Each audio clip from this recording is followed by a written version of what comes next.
himself a crossover. Oh, killer crossover. Just crossover. It just crossed him over nastily. Another victim to the crossovers. Cross him up and sit him down. Hey, the crossover is powered by Ever Level Concrete Repair in Omaha at everlevelconcrete.com. Boys, how are we? Hello. Hello. Hello. Oh, we are watching the Astros of Houston take on the Dodgers of LA. The best team and the worst team. Are the Astros the really Dodgers the worst aren't team? that bad. I don't know. I had Well, no the clue. Astros were really bad for a bit. I guess I haven't paid that's attention. why we Are they do- still bad? That's why we Astros do won last balls night. on Friday. So Josh can tell me who The Rockies win sometimes. It doesn't mean they're not trash. Correct, Nick. I can't wait for the White Sox to trade Munetaka Murakami. Astros are second in their division. Whoa. And in terms of the league, they are the fifth worst team ahead of only the Rockies, the Giants, the Angels, and the Mets. They're second in their division? Second to last in their Oh, division. okay. And that's I why thought they it call was it the just slice second. of college baseball. Nick, there are no good teams in the American League that aren't the New York Yankees. That's true. I Go mean, Yankees. No, I guess and the the Rays, Tampa Bay Rays. but that's it. I mean, the this Athletics is- are also above 500. This is a really bad year for the American The League. Yeah. Rays doing that thing again where they got a bunch of guys I've never heard of and they're going to win 105 That's the way they're games? always going to be. They're never They love doing they're that. never going to They not really be do that. love doing that. They were Remember when they had obsessed. Evan Longoria? At the same time, there was an actress named Eva Longoria. Mhm. Wow. They had Yeah. a guy named Matt Garza, and they had another guy named Carlos Pena.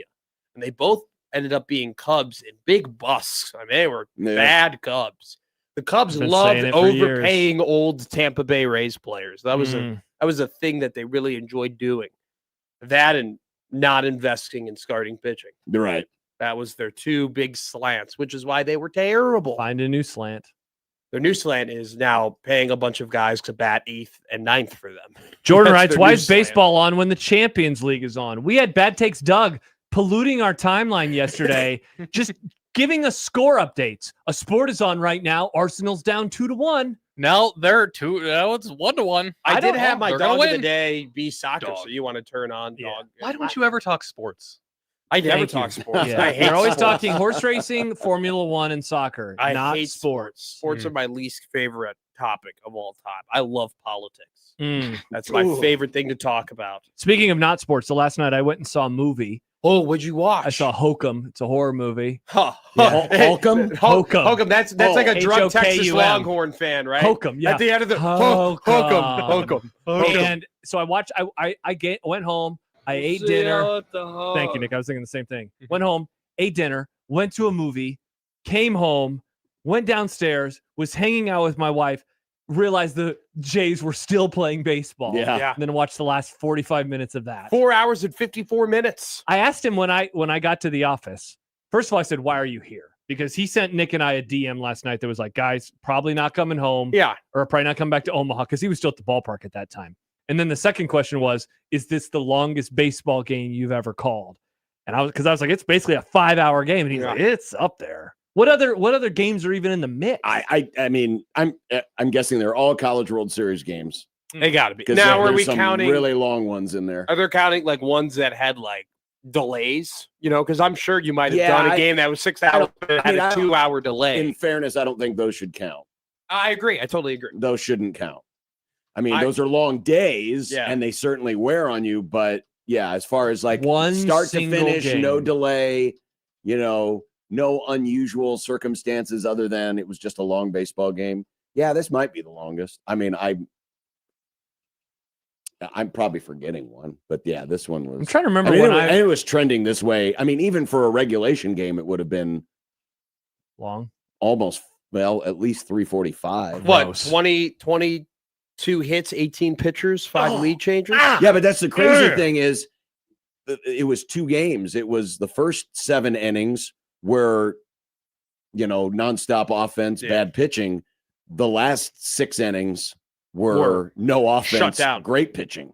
Well, that's the funny thing. It's like, I remember So weird. I was listening to the game on 1180 Oh, Yacht Rock. and when Kansas Yacht scored Rock. 3 runs in the second inning, I was like, oof, that's tough. Like, so much for the good start. Like, Kansas probably just going to pour it on. Too Yeah. early Down. to tell. Wow, nice It job, was- idiot. Well, I'm not a baseball guy. Remember, I This don't is why he talk doesn't about talk sports. I don't Yeah. talk sports at all. I never talk sports. 2 Cubs games a week and 1 Creighton game a week. That is the Mac McMaster. No, way. I don't watch crap. You've been to the ballpark. You've been to A the lot ballpark of times I more love than I have. baseball. I love going to baseball games. I love dipping. I love drinking. See, I like going to baseball games too. I don't like going if there's like 100 other fans there. That's like a sad experience. It's so cavernous and empty. I kind of enjoy an empty baseball stadium. I know I'm probably in the minority, but there's just something kind of calming about it. No, I'm there because that's where the real ball knowers are, right? You know that those other I'm not 30 people there with you are all there because they want to be. I'm not. They're I'm not. sickos. What I'm about not you, there though? for the pride What do of you mean? being a ball knower. I know ball. Do you? Yeah. I can't pronounce names, but I know ball. Yeah, this year we'll have you make sure that you pick the 2 teams of the College World Series are on opposite sides of the bracket. That was a problem last season. There was an issue. We're going to work through it. It's going to be okay. Mm-hmm. Interesting. And then I saw that guy hit 2 foul balls to basically the same exact spot in the stadium. That was cool. The game was on YouTube. That was also cool. I have a couple of things here. Number one, I find it very cute that when Nick does a very nice drop, that immediately you go, "Good job, Nick."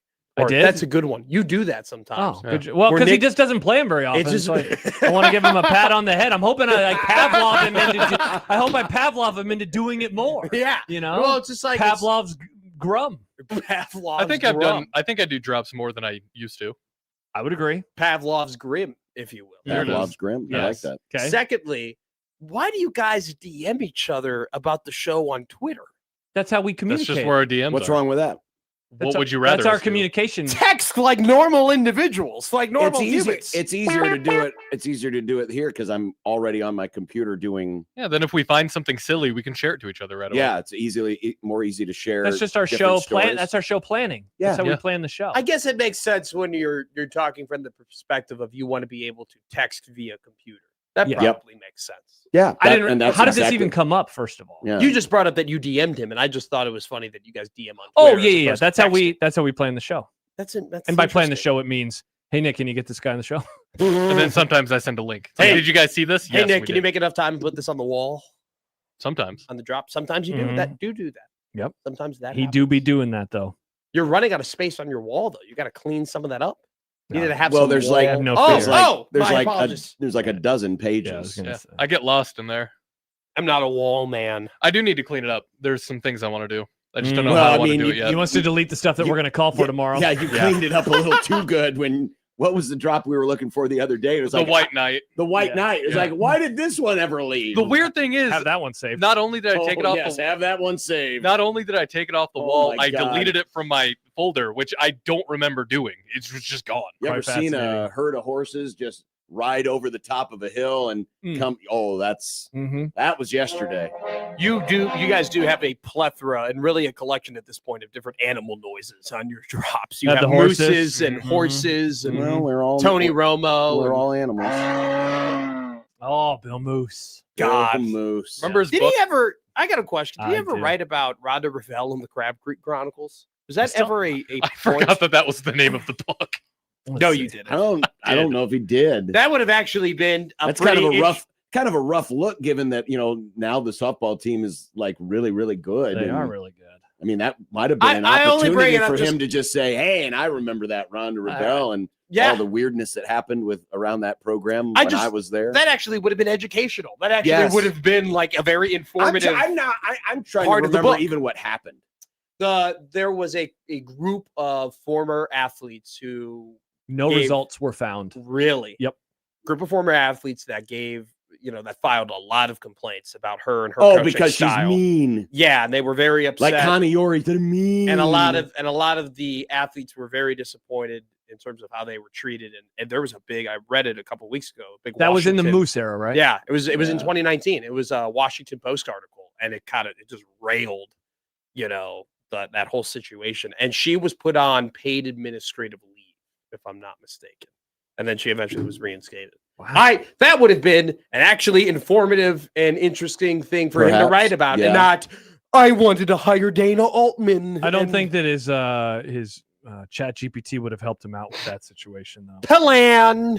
Daily Nebraskan, July 9th, 2019. Nebraska softball coach Rhonda Revelle placed on administrative leave. So, and now they've interesting. named the field after her. That was a few months after old Moosey definitely didn't do anything weird. That was the most underrated part of that book.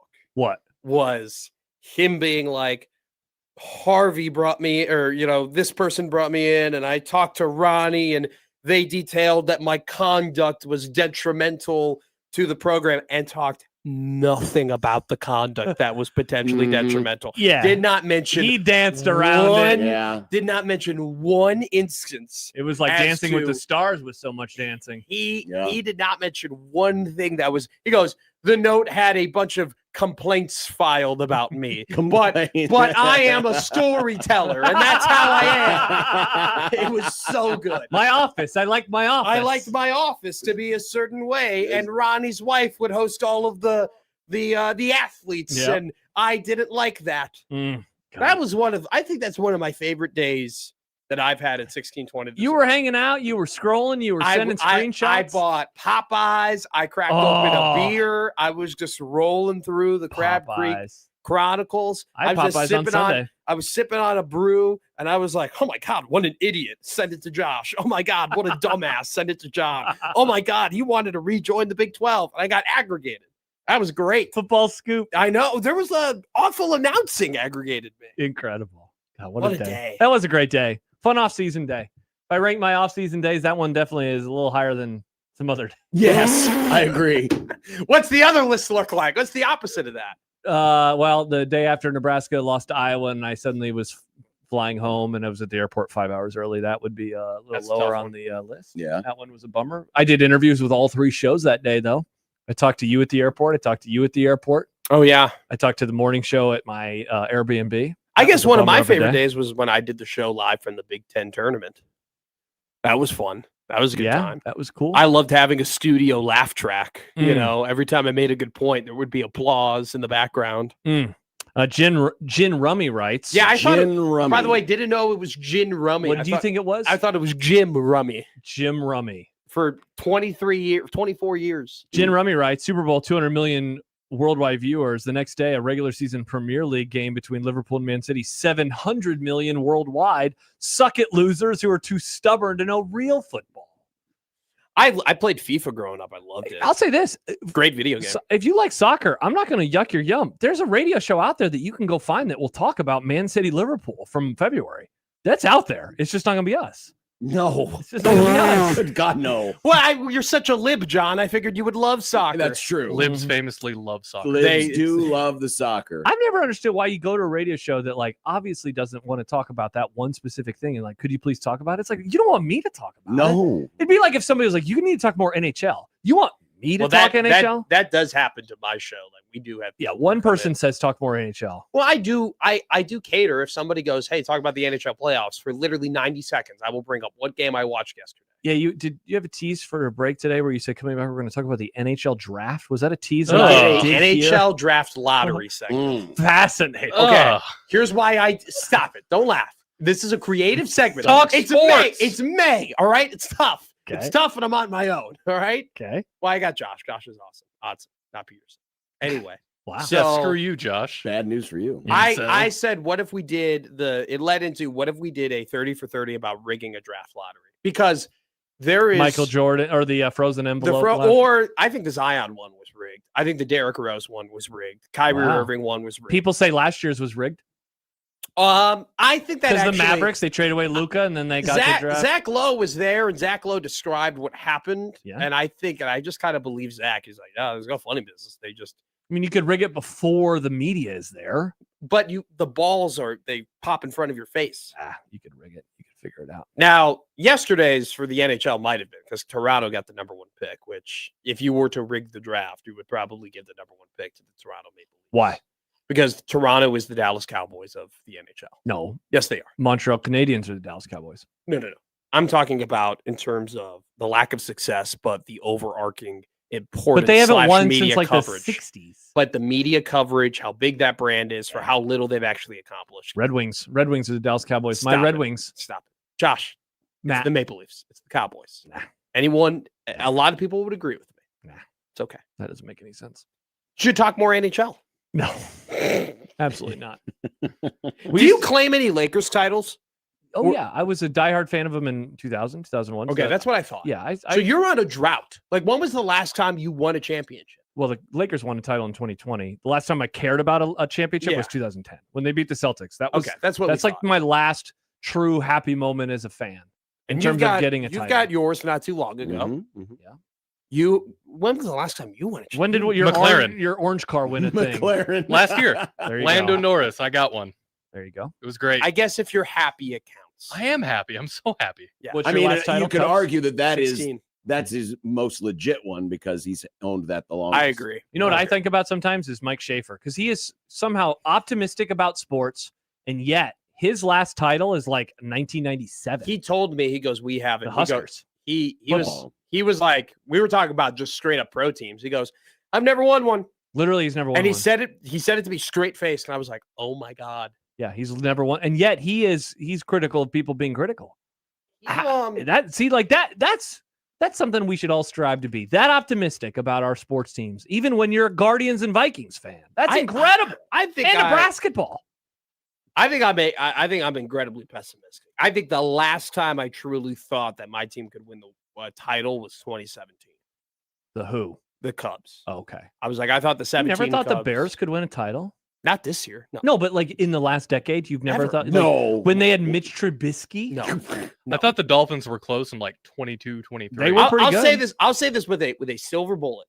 I did not think they were going to win the Super Bowl in 2018. I did not. What I about did not- last year? You didn't think they could win? the Hell Super Bowl? no. That wasn't. They beat the Rams. All they That- got to do is beat the Seahawks, that and then all they wasn't- got to do is beat Mike Vrabel's distracted ass in the They Super Bowl. were not going to beat the Seahawks. No, they were nobody- not. There nobody was no was. chance in hell. Nobody was. You could get all the way inside the 10-yard line and you still can't beat the Seahawks. Am I right, everybody? That's tough. Did they change a rule because of that by any chance? Typically, that's like a rule changing type play. What, when you get in the red zone, you need to score? Or no, I'm talking about when the ball hit the guy off the head and they picked it up and they walked. Oh, in. that was a Well, different game. I was talking about the NFC Championship. Yeah, I mean, again, that was they got the call right on the field, though, John. No, that was it was not right. backward. It was a backwards No, pass. but it is- That's called a rush. But that's not it is not correct. When the whistle blows, play's dead. Mm. Period. Play is dead. When the whistle blows, play is dead. I have heard them say play through the whistle, and also after, just in case replay Yes. review comes back Yeah. 5 minutes Until later. just in case the TV replay review guy calls down to the actual replay review guy and says, "Hey, you should probably look at this." But don't play too far after the whistle because then it'll be a flag for unsportsmanlike conduct. You know, On 16-20 the zone. or necessary Da-da-da. roughness. Hmm. So you can't do that either. So you have to, like, in Incredibles at the end of the movie, you just have to, just win by this much. This much. Thursday night football. It's gonna be so much fun to go home in a few months and watch Thursday night football. You know what? No, not really. What? good. Are you that out on the Rams this year? You're out. No, that's Sunday night. I football. enjoy my summer again. You're not doing Thursday night football. What in the world is happening here? Yeah. Remember when they used to just say, I do loud singing? I think he has taken over the mantle. I think he has grabbed the torch and he is loud Well, singer. you just shout sing. When you sing, you shout. What is he doing? I don't know what he's doing. I love the theme. I'm a theme song man. I don't even know the Thursday night football theme. I can't. I hear it. I hate it. Now Michael's is now in my head. Get him out. Get him out. Get him out. Get him I out. actually think the Thursday night football song is a win. That's a really good one. It's a really good song. It's Couldn't so agree more. good. Great score bug, too. I can't stand ESPN's coverage of hockey, but their song's pretty Ba, good. ba, ba, ba. Yeah. It's pretty good. The NBC NHL theme is my ringtone. I know we talked about that recently. I love it. Good times. Great times. It's better than the ringtone of our former coworker that you could hear from across the Oh, building. that was ooh. Giggity, giggity, giggity. Not a That one coworker, too. that was a boss, but yes. That was crazy. Yeah, that was terrible. Yeah. Hey, Or- Yeah. There was one Who time was that that? same Our boss. boss. talk about Oh, I that didn't. was our. I couldn't see. I can't was see Bob. through the letters. You're He in came in. trouble. He walked in, and He roasted Matt in the crossover He did, earlier. he Did he? Nice. Okay. Well, he was. First off, he claimed that I didn't know who someone was, even though I did know who they were. And then I was trying to You rub talking it about in. Jim though. Rummy? Our boss did text me and say, "Hey, can you go ahead and give me your horse picks so I know who not to bet?" Oh. Wow. And you won, though. And I won. People But you forget. did win. Then he was like, "Well, does Yeah, a but didn't $10 you- bet really count?" You know Did horse. Didn't you bet like several horses? So I bet. So did you actually come out ahead? Oh, great overall? question, I John. bet- I played both bet sides, so I always end up 2 on top. horses to Mm. win the race outright, and then I bet a 5-horse exacta box. But in the totality of your Derby, I bet bet, $115 and you won won 250. Okay, so you came out ahead. You won. 135. I doubled my money. If you would have lost every other bet and only won on the horse, then I don't count that as a win. No, Because you lost money, but the you horse gained money, The so horse you win. the horse was 25-1. Didn't you think that you bet more money on the horse to I win? did. Nah, that's I wrote down in my notes. What did you in do? my $15. 15, I would have won another 100, which probably I would have more of a claim to be like I was really confident. But Yeah, I was never going to bet more than 15. Yeah. I literally in my notes had $120 bet on the race, and the only reason why I literally made a clerical error. I made a mathematical clerical error that cost me $100. Doesn't sound like you. Yeah, I know. hey, right? it could have been worse. Sure, you could have just not bet the horse. You could have bet the wrong horse. Mm. I would never You do could that. have meant betting the horse you bet, but meant bet the wrong one. I don't know if that horse will run the Preakness, which horse racing is so soft. Everybody's so soft nowadays. Everybody's soft. Everybody's just gotten so much softer. Mm. Mm. Everybody's Classic so- society. Everybody's Fascinating. everybody's just so sensitive. It's just like Yes, they're like, we should spread out the Triple Crown, and it's too many races. Oh, I and know. too That's what much everybody's time." always Wait, saying. my it's too many God. races. It's Oh my literally God. called the It's Triple too many- Crown. We John, run too softness in quickly. society shows itself with the Triple Crown. That when I think of the society going to That's hell in a true. handbasket, We that's were- what I we always were- think of. That's true. We were a better society when we didn't care so much about the health of horses. Wow. Whoa. I'm kidding. I'm making a joke. John misses us killing horses. I mean, think about the glue industry, John. You do love that onion story. Well, but that That's was a a funny really funny story. story. What was the onion story? The one Find about it. Barbaro. Yeah, and he's in a casket and his hooves are hanging out. It's hilarious. I asked my dad about Barbaro. He goes, "Oh my God, what a horse!" It just got over the top with how many people were just like, oh my God, it's Barbaro, Barbaro, Barbaro. That was like That's the a- one time that you and Wilbon were shaking hands meme because he could not agree with you more. If I ripping on it all the time. ever owned a horse, I would call him the Ghost of Barbaro, or Barbaro Snow, like Nick one time said. No, Barbaro Snow. Like because he That's was a is he bastard. a bastard? a bastard Okay. of Barbaro. I thought we said if he had ever bred, but like We unofficially. tried to find out. He Yeah. didn't. Unofficially bred? Yeah, Like like sneaking into the paddock afterwards with a cup? maybe. Oh, I don't know. Horse people can be weird. that's assault, brother. I don't know if you're allowed to do that. No, they did that in Ted 2. Remember when they tried to get that from Tom Brady? Never I've actually literally seen never Ted seen 2. Ted 2. You never seen Ted 2? I forgot that Ted 2 I was a hated thing. Ted 1. Why did what? You how did hated the hate first Ted one? I'm not a Seth MacFarlane guy. Really? Correct. I think John's a massive Seth. He I is. I enjoy Seth Yeah, MacFarlane. he likes the bird is the word. That was funny. No, Uma, terrible. Uma, mau, I mau, mau, hated uma, that mau, mau. episode. Ted 2 was great. Plus, that show, like South Park, absolutely nailed it with the manatees floating around and picking the plot points like that. Hey, remember that one time that we were there and there? Oh, PETA. Terrible. God, so bad. You don't like Family Guy? hated that show. I think Family Guy's so funny. The only episode I did like was the Star Wars I ain't one. alone. Stop! Don't get penisy. Like that's a funny joke. It's a really That's funny joke. Because in the movie it says don't get cocky. Yeah. That's funny. That was a funny joke. But Is I that the didn't only like- joke you liked in the Star Wars Family Guy? I probably laughed at a few other things. That's the only one that I remember. Him and Brian are trying to get the couch out of the garbage I don't remember thing. that one. Ah, Sorry. I like the one where it's Peter can only play piano if he's super drunk, and so Lois keeps getting him drunk in order for him to play piano and win a Never saw it. contest, and then all of his brain cells disappear. It's Mm. pretty funny. And then there's the bird is the word. There was the one. Was that the same episode where Peter just fought the bird? Well, who did he fight? Well, oh, that's many episodes. That's a bit. Oh. That's a That's a bit. reoccurring bit. oh, Well, Family Guy is just one big bit. If we're being honest. My what is? my Oh. favorite one of my favorite jokes in Family Guy is when Stewie came up with a device that would take you to different universes, and he just had a genetically perfect pig. It was just this yoked pig, and it said "oink." never saw that. It was really funny. Got to keep your hand up, Brian. Plus, I'll say You're this, haunting this house with your ghosts. and I don't want to offend anybody here. Oh, go ahead. Oh, Far be it from me. please. I mean, you guys never do that. But No. Ever do that. Family Guy boys in high school, like the kids who would wear like a Stewie shirt.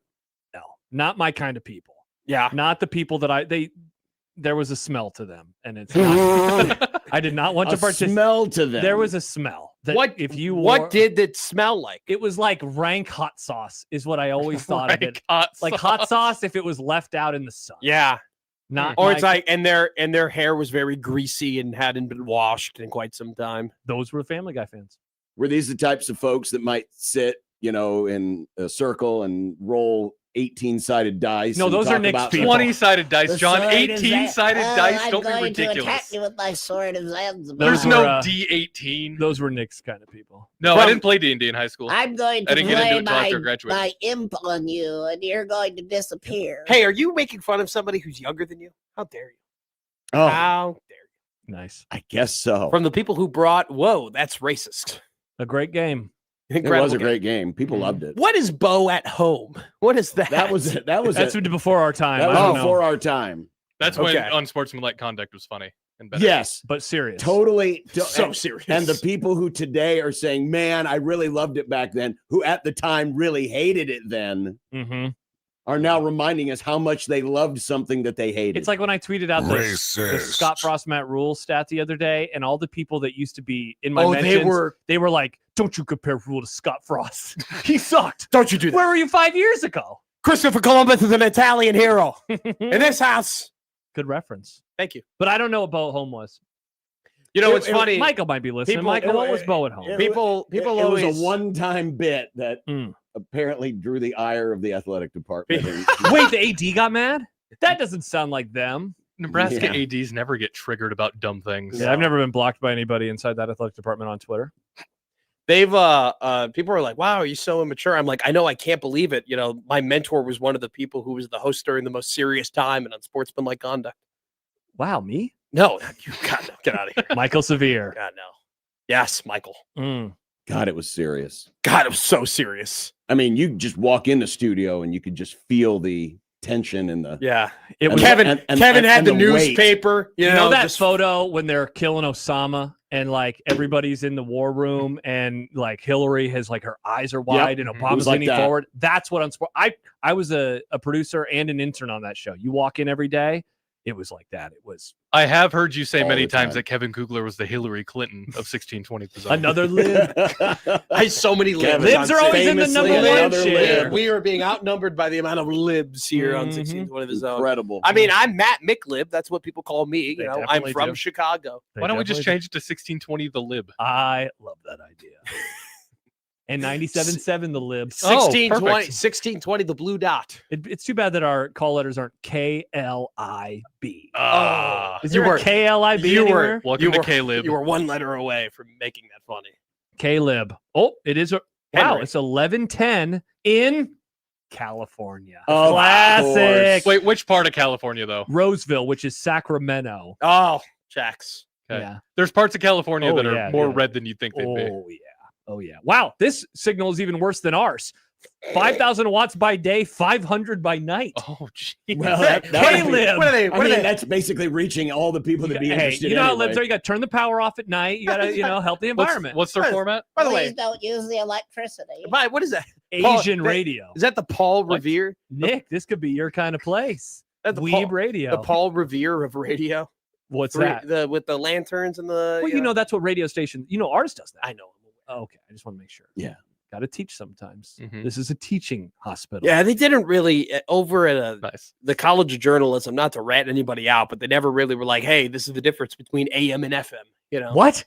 they never did that once. Really? At we least we I- learned that because it was like I wasn't there for that lesson. because Now, it was like granted, that, and then line of I sight. I Yeah. never took a Rick Alloway class.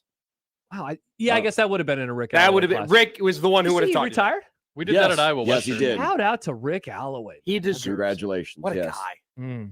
And now they got now somebody else who's having to manage Rick Alloway, do Rick Alloway's job until they figure it out, and that person is finding out it's a lot of work. Yeah, Mhm. that makes sense to It's me. a lot of, I it's a mean, lot of that's things. a that lot he of did. years of mentoring know- people. Do you know if Casey Richter's still down there? I do not. She was my she was one of my teachers at Iowa Western, and she went to Lincoln, but I wasn't sure what the convergence was. No, I didn't. I never had Casey. As one of Great my teacher. teachers. I had like 4 teachers over and over again. And it was just Schrader. Over and Petrata. over and over. Schrader. I hear you went on his pod. That's what sources are telling me. And Bill Dolman. I never had anything with him.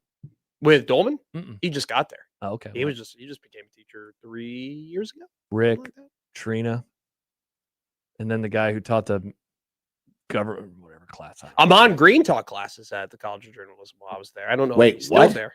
Amon Green had his own office. What?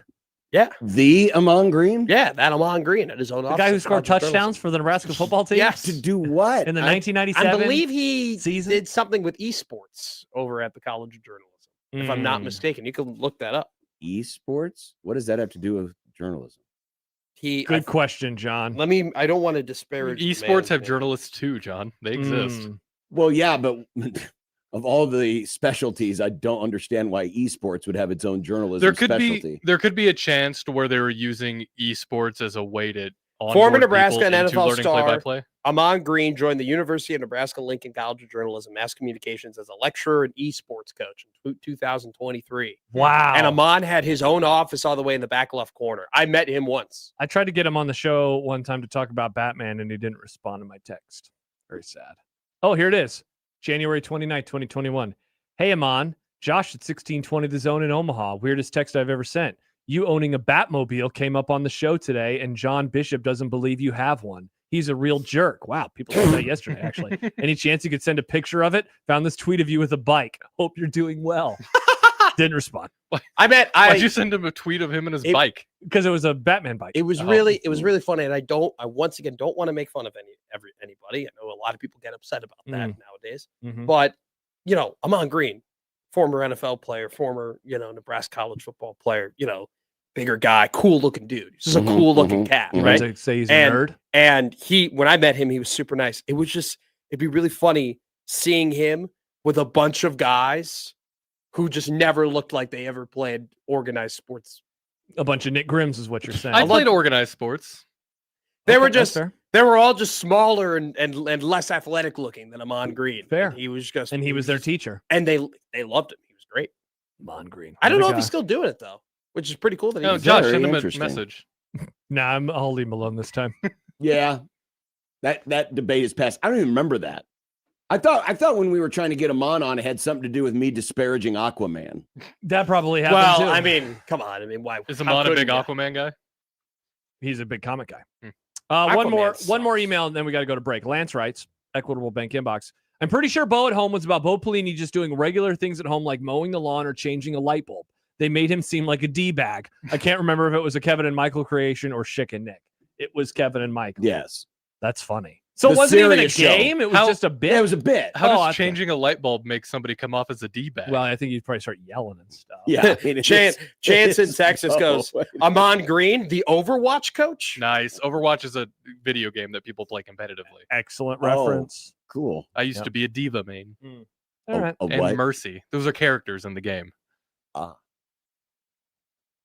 All right, guys, have fun today. Thank ya. you. I think it's Matt. going to be a very entertaining show. I think so too. We got a lot of stuff to talk about. We've got many things to talk about. Mhm. Powered by Everlevel Concrete Repair in Omaha, everlevelconcrete.com. At 1620 The Zone.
KOZN.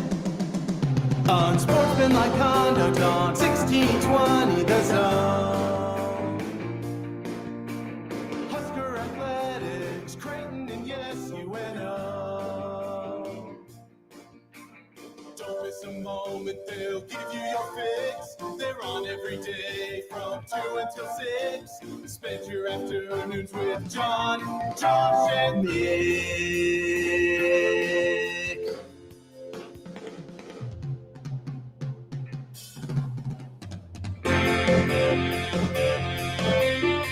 John, Josh, and Nick. They'll show you what sports talk really is. Oh, welcome to the off-season day 7. No, remember, the season ended 4 months No. and 7 days No, ago. nobody cares about that. The off-season is only just Now begun. we're 3 months and 30 days from the season. Sportsmanlike conduct on 1620 The Zone.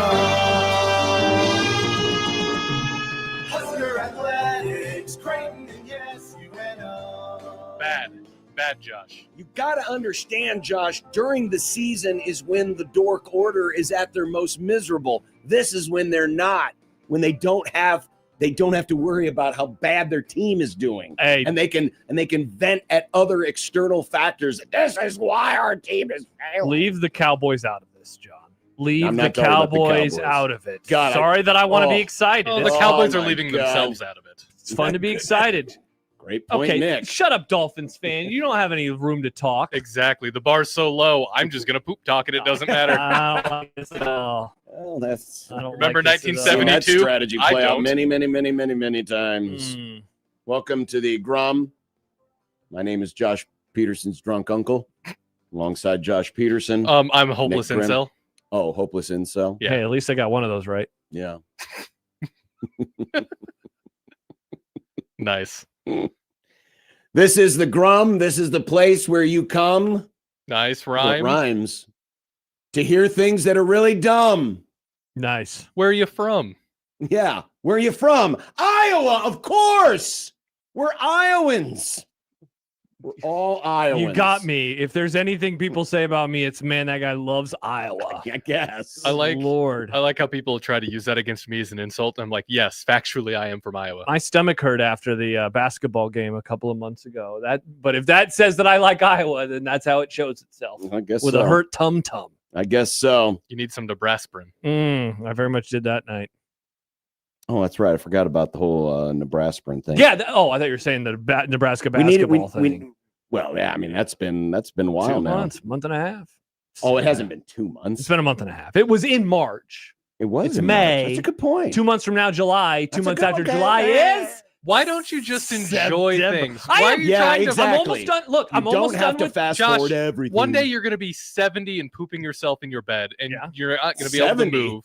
More like Hey, 46. And you're I going am- to say, "I wish I would have enjoyed every aspect of my enjoying- life, Point. not just football I season." am. I'm almost done with Dune. I have 40 pages left. I'm going to finish that tonight. I'm having a great time. I already got a couple books downloaded from the library onto my Kindle for my next books. I have a history book about the 1800s in America, that I'm going to read next, and then other stuff. Is that too. about Joseph Smith? No, it's not about Joseph. I already read about Joseph Smith. Speaking of dumb, Mm. dumb. Dum dum dum dum. Yeah. People are going to get mad that I'm making fun I of was Mormons. just quoting South Park. I was quoting it. I can say it. I was just quoting something.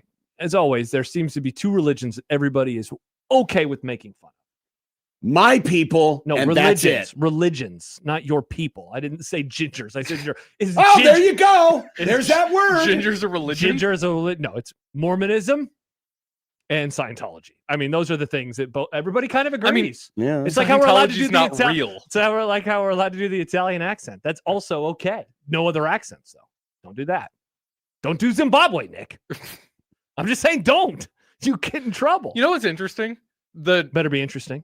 so around 2016ish, there was a Ugandan Knuckles meme, and it's Okay. Can we, John, Grum down? people. Where did it's it go? loading. Okay. I'm sorry. Why It's did you loading. Why did you delete it? Because it was the Why'd old you one. pulled a me. Oh. Anyway, I could have swore I had already uploaded the it. Ugandan Knuckles thing was problematic, and everybody was quoting that. Okay. That was insane to me. That was just a thing people were doing. Chance says, Josh, you going to fully dive into the Dune series? It gets wild about 3 books in. No, I'm just going to read the first 2 and then I'm going to eject. I'm going to, It's like when people are like, "Hey, I'm starting to Dexter," and then what do I always say to them, Nick? Stop after season 4. You've always said that. I always say it. Stop after season 4. People have told me stop after book 2, so I'm going to stop at book 2. Watch Scrubs. Stop after season 8. Stop after the first 5 seconds. Just eject. Get on out of Scrubs. Scrubs is a great. Oh, show. why you're not liking the revival? No, I do. I just You have. said I haven't stop caught after up. season 8. What is the Season 8 is. Oh, what am well, I even I forgot asking? about the revival. Yeah. Why do Apparently, it's really good. It's I- a show. It's a I it's a don't know. terrible show. I don't care. It's a terrible show. Something's wrong. What's It's not wrong? uploading. Well, you It's probably just- pissed it off, John. It's just sitting there and spinning. All right, Yeah, we that's true. I probably made fun of its child. Well, I have no you idea. can do. We can do a Grum down without the. Oh, Oh, there it is. There it is. It just showed up. Grum down. It's a Blue Jay, Charles Schwalkoff. Nice. I Nice. said that too. We that's the title. now have that ironically in our language. Mm-hmm. I love Charles Schwalkoff. Mm-hmm. The apology segment. Mm. Well, we have a new responsibility as the only show on this radio station that is 100% married. Wow, that's true. That's- And true. as the only show in the history of this radio station that has ever been 100% married. No, that's not. Yeah, it is with 3 people. No, Who was? the old Grum. They were married. Stacy wasn't married. No, Lacey. Oh, Lacey. Remember, she was pregnant. That's why she left. She was like, I don't want to. Well, we forget those guys anyway. Yeah, that's true. That show sucked. It's too serious. But we have a responsibility because as married folk, as married males, there's only 2 words you need to know. Oh, you're one of those guys, aren't you? I'm sorry. You know, women can say they're sorry too. Wow. Riz says she's sorry when she makes mistakes. Paige apologizes. Yeah, interesting. I don't know who should be more offended by John's laughter, his wife or all wives. So we're going to say we're sorry? Well, it is called the apology segment. Okay. It'd be kind of an empty segment if it came without an apology. Guess that's true. We don't have to mean the apology. Oh, we have to mean the Oh, okay. apology. Big Ten fan survey reveals interesting confidence. And speaking of that, the man behind the survey, Scott Docterman of The Athletic, will join us. Awesome. Nice get, Nick. Thank you. An NBA guest? That's coming up soon, baby. Joe Delara of the Action Network. I hope I said his name right. Delara? Oh, crap. We can't find out off the air. He's joining us in the video stream in a half hour. Well, Hey, Joe. How you doing, Joe? Yeah. We'll ask him. We'll just have to ask him on the air live. USA Today columnist, hope is not a strategy, among other things that they said. Mm-hmm. So, yeah. RIP to your mentions, pal. Hashtag dumb debates today. RIP Ted Turner. Wow. And why do we care? No one's listening anyway. That's true. Nobody is listening anyway. Mm-hmm. That's the biggest mistake we made. We had a company email go around. We didn't send it to any of the Husker burner community. That's true. You We know, should the have. ones that, you know, claim that no one listens anymore. I wish they would have been on that email chain. Unfortunately, My boss responded to that email chain. Unfortunately, we couldn't send them one because, well, they're anonymous. That's true. How can you know their email when they're anonymous? I would have loved to have included any of them. Yeah. 402-951-1620. Prairie Flower Casino Zone Hotline. One of our fine sponsors. Liquid Trucking Zone Twitter feed. There we go, Nick. That's what I'm talking about. Another one of our fine sponsors. Oh, the sponsor or the horn? No, the sponsors are fine. The horn is also fine. Okay. That's way better than the one so far. You still are out on it, Nick. I think you did a good job. I mean, I'm proud of you. It's getting there. The others were too meep. It's getting there. And It's too hockey goal. It's getting there. Okay. It's Juan getting Claude there. says much better. It is better. It's not there yet. All right. Well, It needs like more bass to it. Yeah, it's kind of a wimpy horn. It you're sounds the like one who uploaded it. it That's sounds your like fault. its boys haven't dropped all the way yet. All right. Any of our other fine sponsors you want to mention? Yes, the Equitable Bank Zone inbox at Equitable. We take Shout out, banking Doug. personally and answer the phone on the first ring. Chance writes a third horn has hit the sponsor. It has. Mm-hmm. All right. Well, we better get to it. It could be a while. Okay. The apology segment. I'm happy to do so. You know, every day I leave this radio station. Not every day, but on there are days where I leave going, gee, I wonder if that segment is going to piss people off, or that take, or that interview. Like, or oh, that maybe I comment. went a little too far. Yeah, when I said X, Y, or Z. Did you think anything yesterday? No, me neither. I thought nothing. That was a fun Zero. show. There was I But heard all it took was one dork in the dork mind hive to run back to his dork followers. I heard from someone in the industry yesterday who said, "You guys had a really good show today. I enjoyed listening." And I said, "Thank you." I thought it was a fun show. We did have a fun show.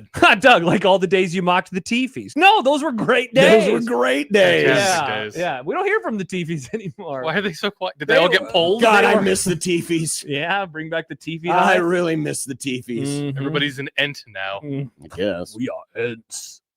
All right. We'll apologize next. Perfect. On 1620 The Zone.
You can enter online at 1620thezone.com for the Peak Playoffs giveaway. The winner's going to receive a $250 gift card to Twin Peaks, where we will be a week from Friday.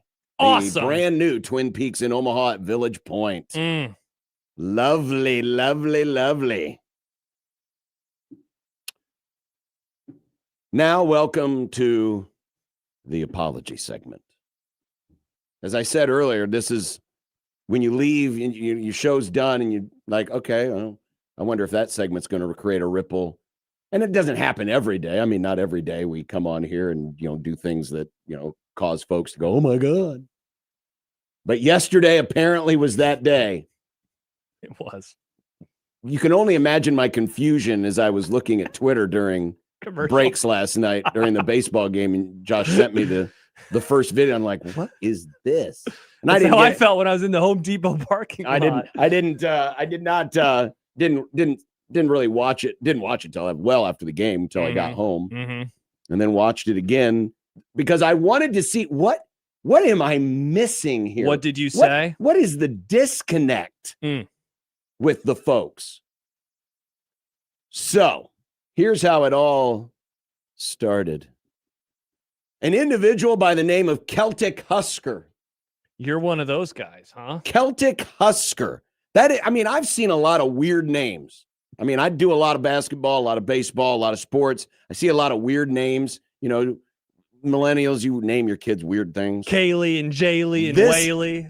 Sabian. This is a weird one. That's a normal one. This is a very weird name, Celtic Husker. But hey, if that's what their parents named him, that's what their parents named him.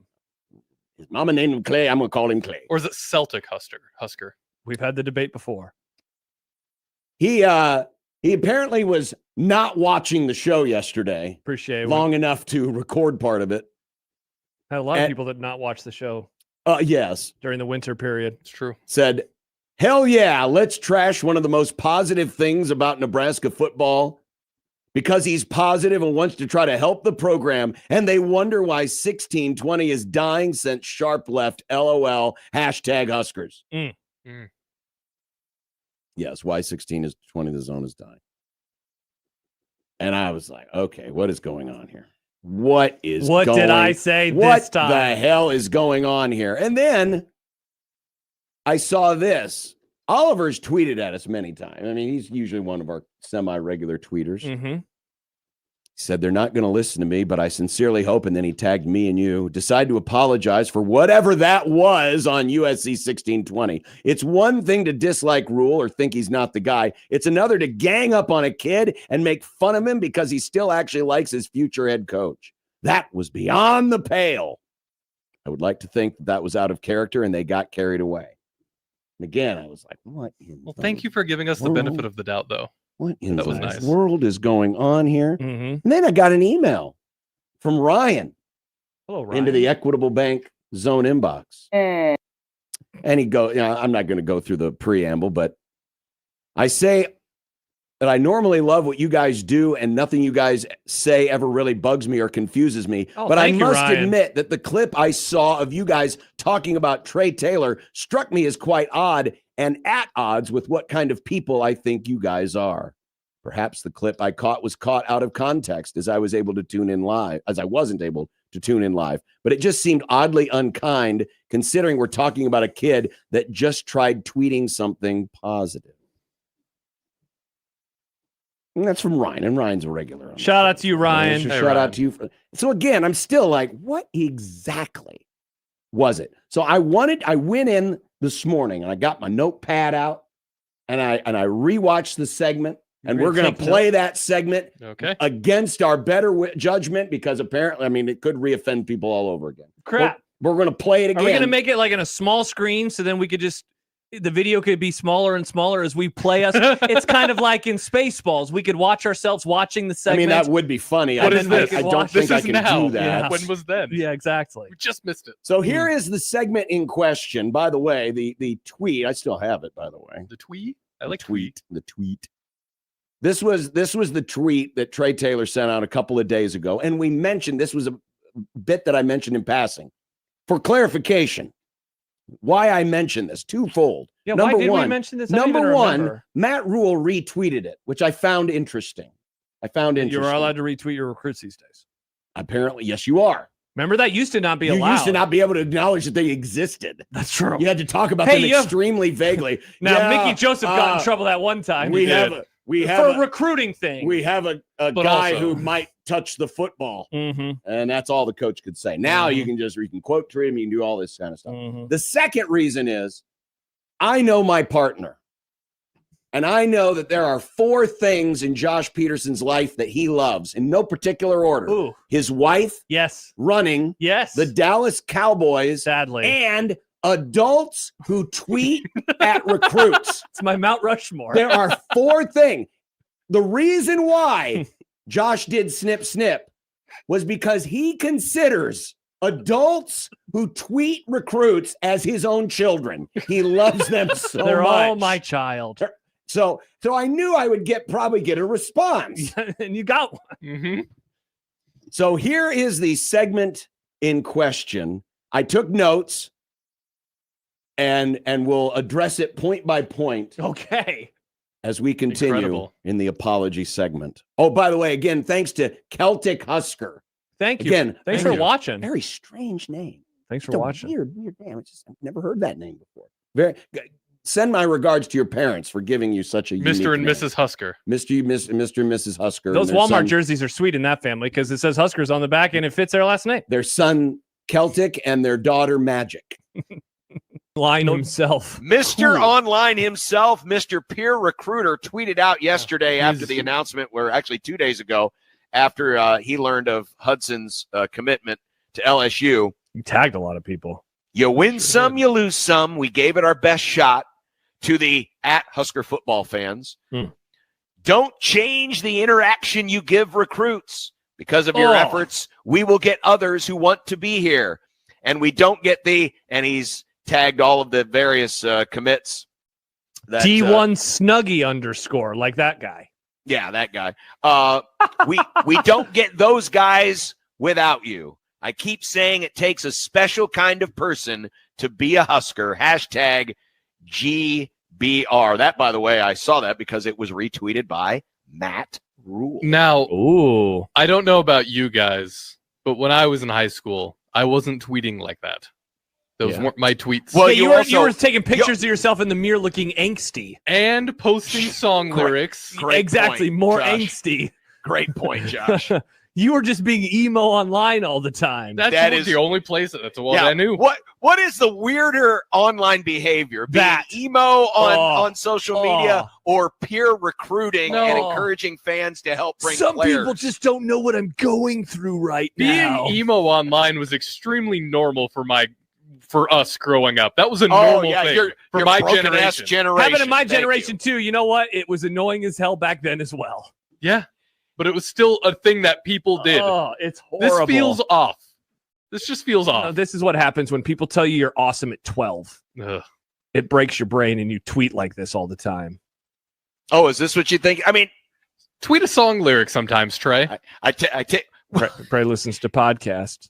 So are we to say that this is a bad thing? You know, Trey Taylor's trying to peer recruit. It's He's just trying not to, for me. Trying to pump up. He's John- trying to pump up the fan base, trying to get them behind. Say, come on, Husker Nation! I can see the power of good that's in you. I know what you can do. You can help bring these guys to Nebraska, make Nebraska great again. John, advice of keep tweeting at recruits is never going to be good advice in my book. I will not hear that and say good job. I'm not saying it's a bad thing. I'm saying it's kind of a weird thing to do. Hey, you 80-year-old, not 80. Hey, you 48-year-old men, keep tweeting at us.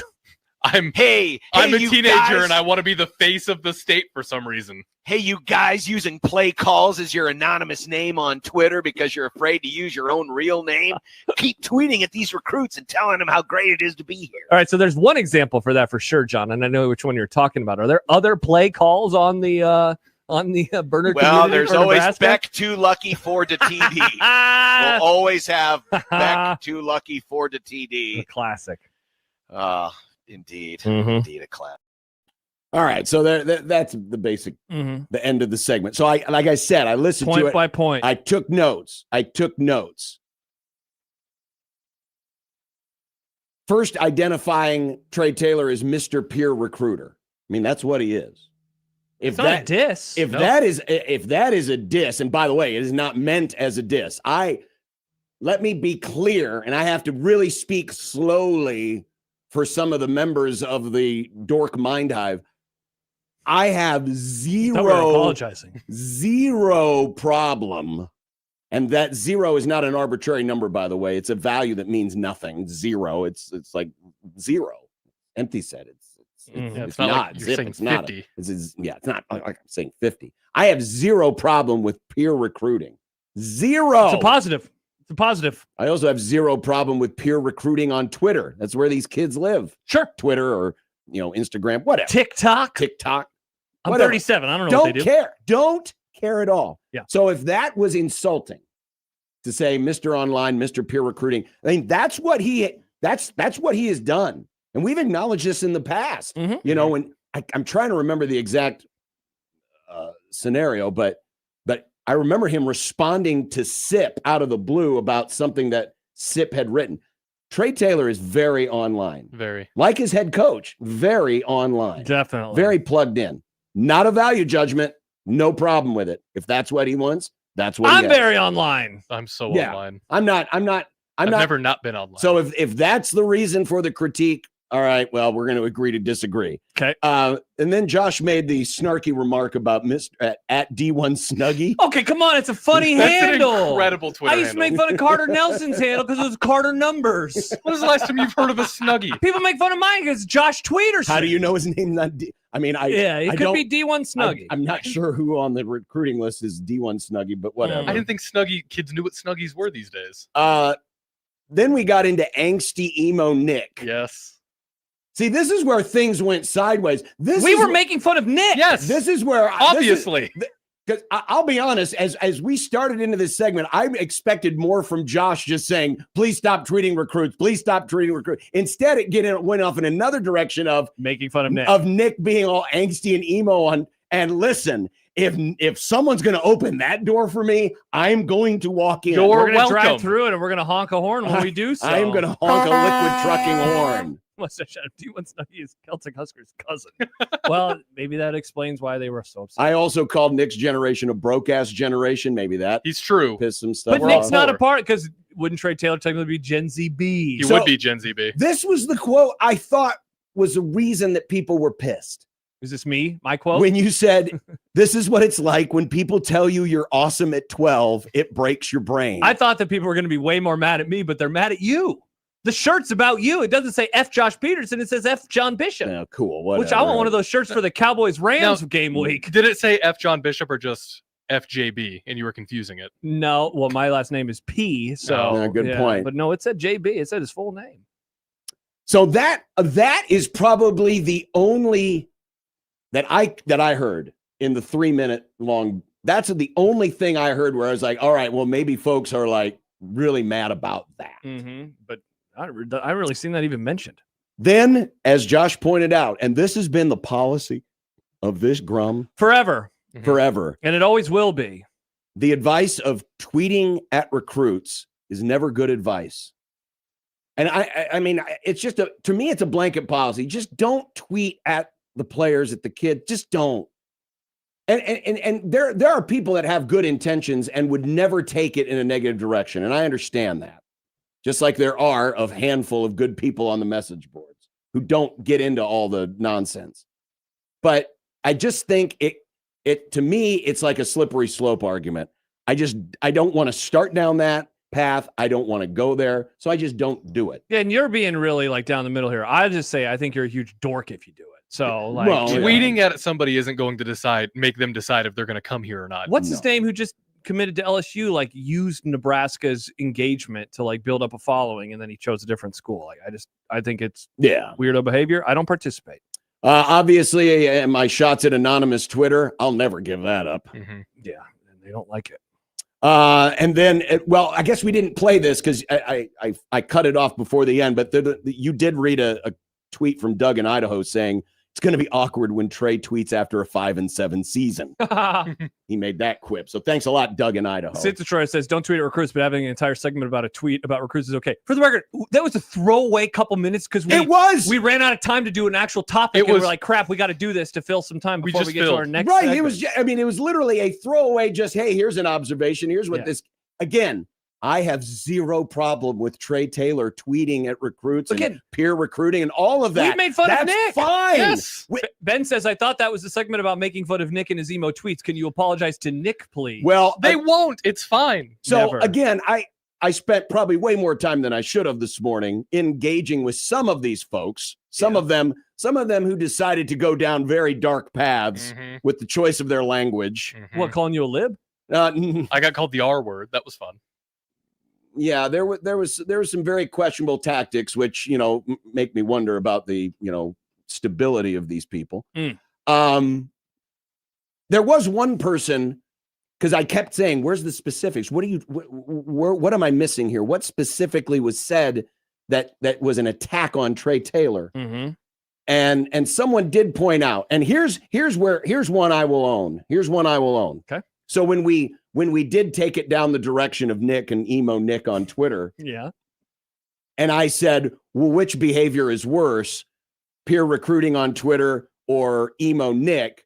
I guess guilt by association, because implies you're comparing Trey Taylor to Nick Grimm. Because it implies that understandable. That I wouldn't want to be compared to me either. mean, to give you an extreme example, let's pretend that Josh and I are having an argument about fruit, and I say I hate apples. And Josh says, oh, really? Well, what would you rather do? Apples or Hitler? Over. Well, that's going to be Designated Hitler. And Mr. H comes up during an apology segment. That was our first Very over on or brand under for in a us. while. Very, very on brand for us. It But I get it. The guilt by association part. So that's one I will own. If that is why people thought it was insulting to Trey Taylor, the guilt by association, I guess I will own that. I will own that by making that comparison. Again, that wasn't the intent, because I have zero issue with Trey Taylor recruiting on Twitter. Recruiting is great. He has issue with me posting edgy, angsty song lyrics. I agree. I don't agree with encouraging adults to tweet at kids, but again, that's also correct. That's a me thing. So I guess that's the thing I'm sorry. Also, I am sorry for making fun of angsty emo Nick. Stib says making fun of Nick should never be that. Disparaged. Yeah, don't worry. We're not going to stop doing that ever. I'm a lightning rod of insults. By the way, Ryan followed up with us. He says, sending a follow-up DM to my email, but I wanted to make sure I make it clear. I absolutely agree that it's weird for adults to interact with recruits and high school students. I agree. It is. No. It's not going to change their mind either. No. Like people are making, it'll show that they have a fan backing. No, because they want money. The fan backing is already apparent. You just look at the stadium; it's pretty big. If anything, some of that might discourage them because of the type of fan Well, backing. I'm guessing the Dork Mind Hive is going to be really happy with that segment. Again, I don't care about them. But if anyone with Trey Taylor or the Trey Taylor camp thinks that there was any intent there to insult Trey Taylor, no. Two people we wanted to insult. Well, two swaths of people. One Nick. Yeah. Two adults who tweet at kids. Yes. Bingo. Those two. Not Trey Taylor. Not Trey Taylor. There you go. Or anyone associated with Trey Taylor. Keep peer recruiting, young man. Do you? And we will talk NBA. Nice. Yes. Joe Delara of the Action Network joins us next on 1620 The Zone.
Give it all you got. Take your very best shot. May the best team win.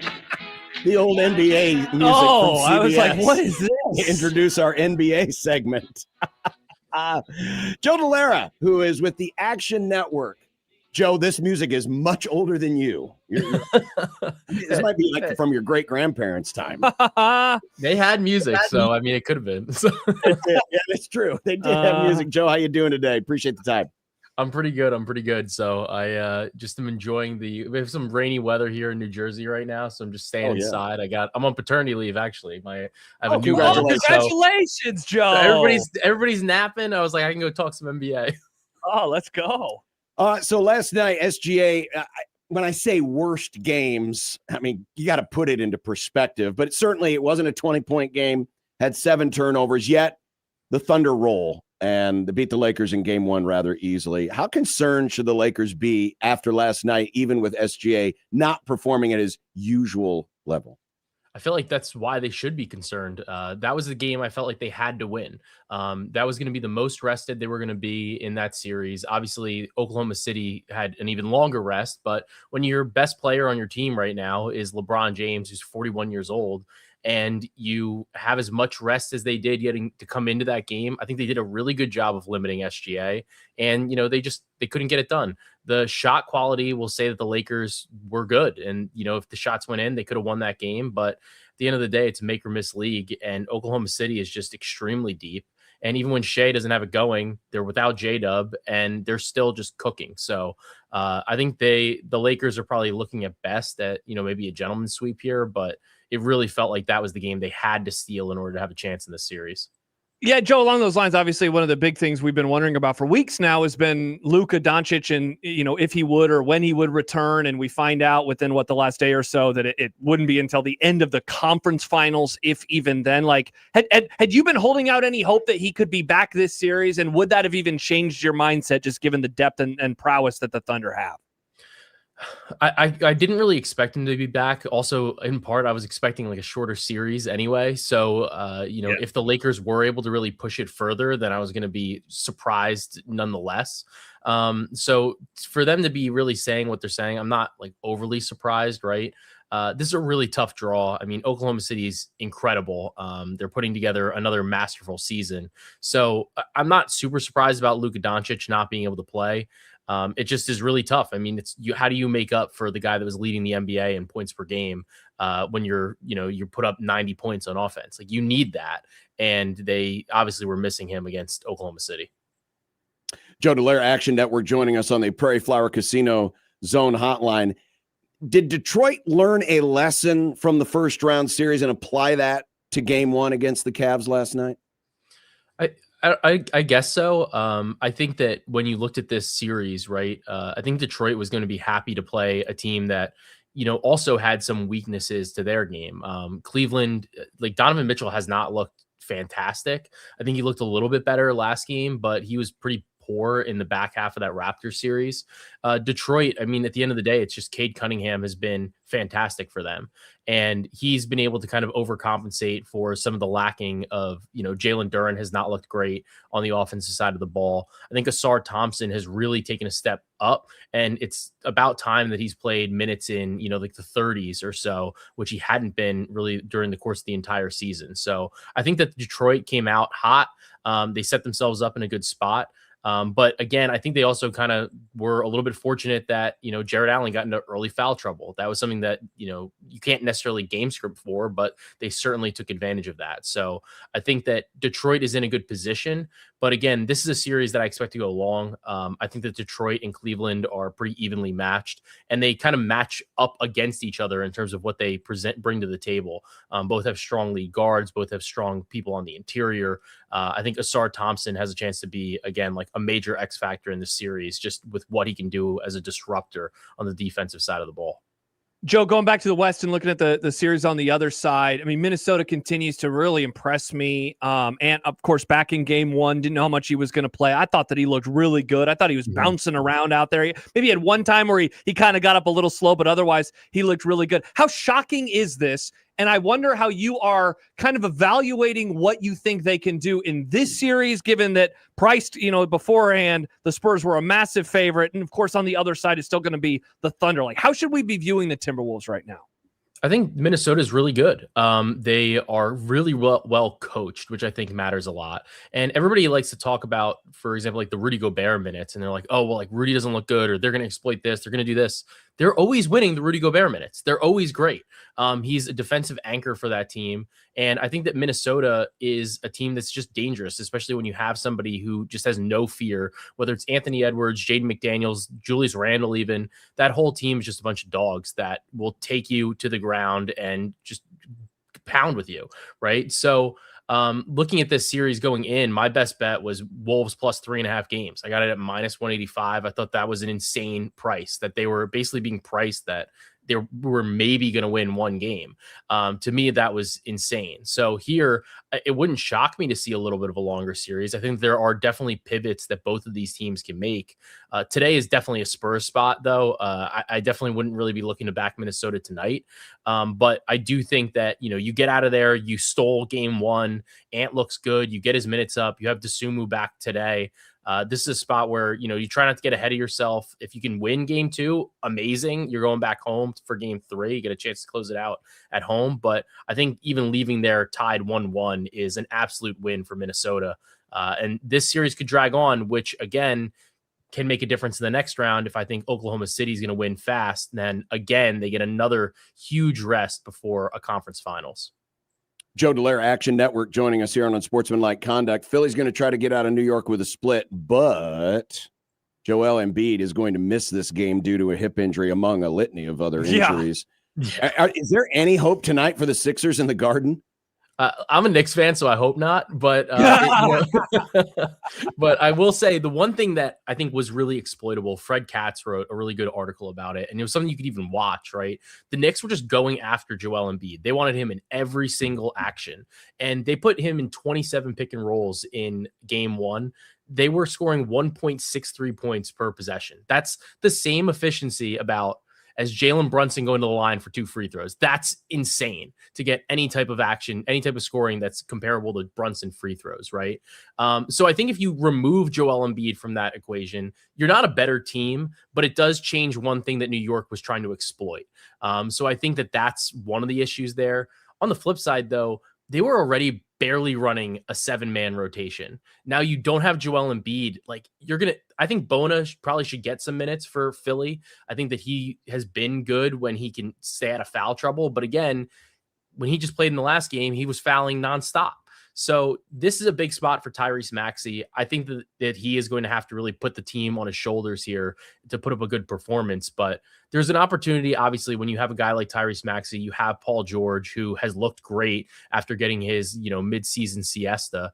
But now, we're looking at a spot where New York really should be able to take a commanding 2-0 lead, secure home court here, and potentially be able to get out of this series pretty fast, if possible here.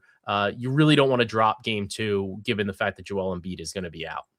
Hey, Joe, speaking of the Knicks, I wonder, because the Thunder are the favorites to win the whole thing, and of course, then the favorites to come out of the West. The Knicks are now the favorites in the East. What kind of NBA Finals do you think that series would be if that's what we get in a month and a half?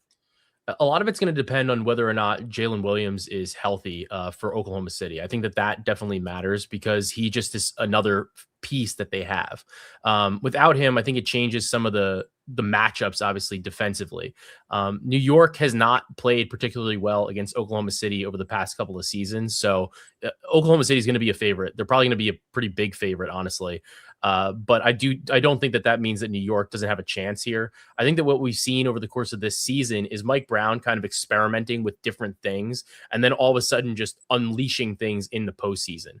Like, we never really saw Cat running pick and roll or running the offense from the nail for the New York Knicks until the postseason. And now all of a sudden he's like leading the team in assists. So those are things that we didn't see before that I think could present different problems to Oklahoma City if they were to face them in the NBA Finals. So I think that the way that they've been coached, you look at this and you go, this is not a Tibbs coach team, even though the personnel has been the same, obviously, really over the past couple of seasons.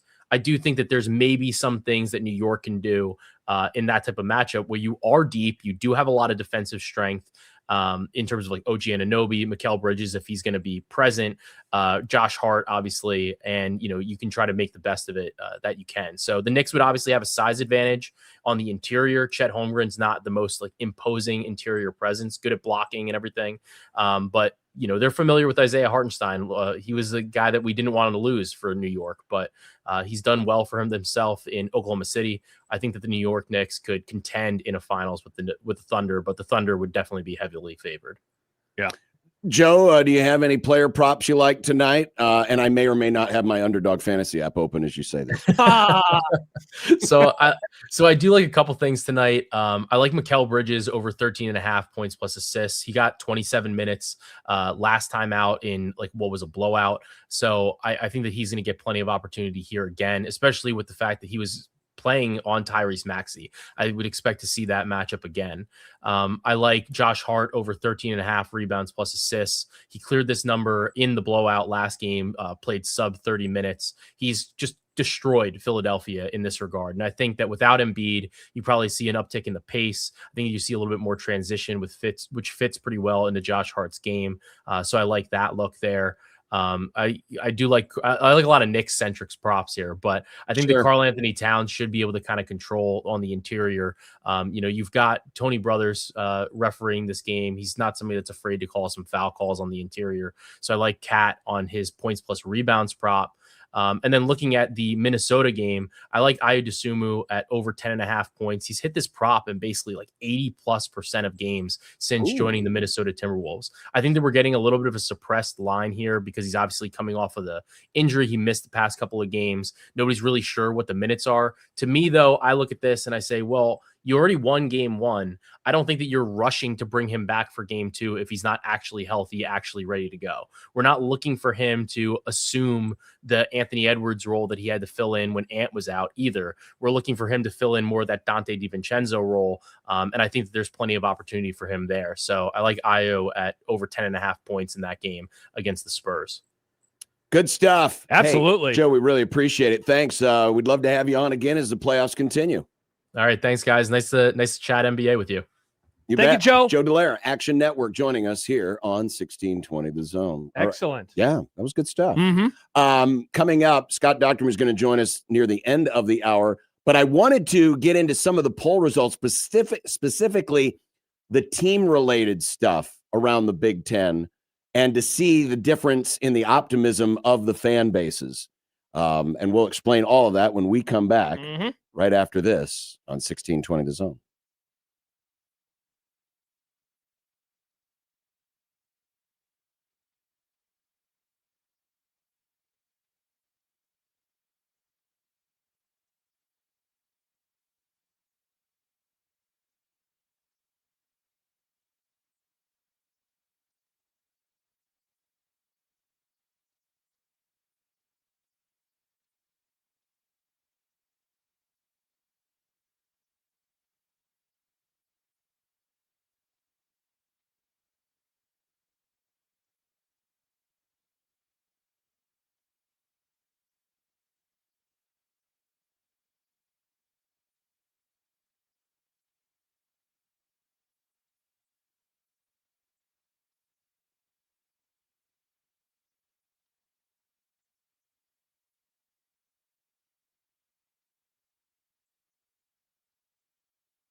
Scott Doctorman will join us here in a little bit. Hell yeah. Nice get, Nick. Nice get, Nick. And George Thorogood and the Destroyers with the Marshall Tucker Band are in the Metro this month. The baddest show on earth. Sunday, May 17th at the Astro Amphitheater. You can listen all week to this program. We've got tickets. Oh, awesome. Again? Wow, we Do have, we so have to many come up tickets. with a new fun game? I don't know. Is Nick, it Whoa, That's Racist 2? Electric Boogaloo? Here's a piece of advice, Nick. Let's check on how many we have to give away, so when we finally give them away, I don't have to ask on Friday. and then it won't be awkward and uncomfortable for a couple of moments. Good point. Yep. Is this Mikael? Yep, it's definitely him. it's Michael. I can hear the static. I can hear the road noise. Hi, Michael. Yes, there is road noise. I would like to say, first of all, I haven't listened to The Zone in years, and I take great pride in that. Also, I think it was very bold for you to go with 15 minutes of static in that last segment. That's bold. Most people don't do that. Well, there's this one station that does right now in town. They love static. I hear they're doing well. Yeah. From what I understand. Let me tell people this. I know you think that your voice matters because we tell you that in commercials, but it really doesn't. You can complain about the station all you want. You can protest to our people that, the advertisers, which I've seen done. You can threaten our family, which I had my wife's, everything she ever did bad in high school, they were going to tell about her on our message board. So they can do whatever they want and say whatever they want, as long as the product is Nebraska football the majority of the time. The shows, the station is going to be fine. If you do want to pick it, however, I have signs, I have markers. I will go out there with you because it'd be fun, but there's nothing you really can do. So I'm sorry to tell all of you, including John, Jake, Paul, whatever his name is, there's nothing you can do. So too bad, too sad. That is true. Now, I'm curious, why would there have been anything that you guys did on your super serious radio show when it was yours back in the day that would get people so mad they would threaten your wife? Well, I would tell you this was about football, though. This is us talking about Callahan not being the right guy for the job. It wasn't us being silly or doing any kind of weird stuff that didn't involve football. This involves football that they were mad about. Do you know, people don't know this, but this is kind of interesting. Kevin Kugler, who was co-host with me on 1620 Zone and Sportsmanlike Conduct. A very serious host, by the way. Very serious host. There were people that actually showed up at a TV show that Kevin used to do to protest him doing the radio show in which he talked about Nebraska in a negative light. There were notes and letters written to the athletic staff, to the administration, trying to get him removed from the air on Big Red Wrap-Up because he said things on the radio that were contrary to the what do they call that stuff when you're the party line?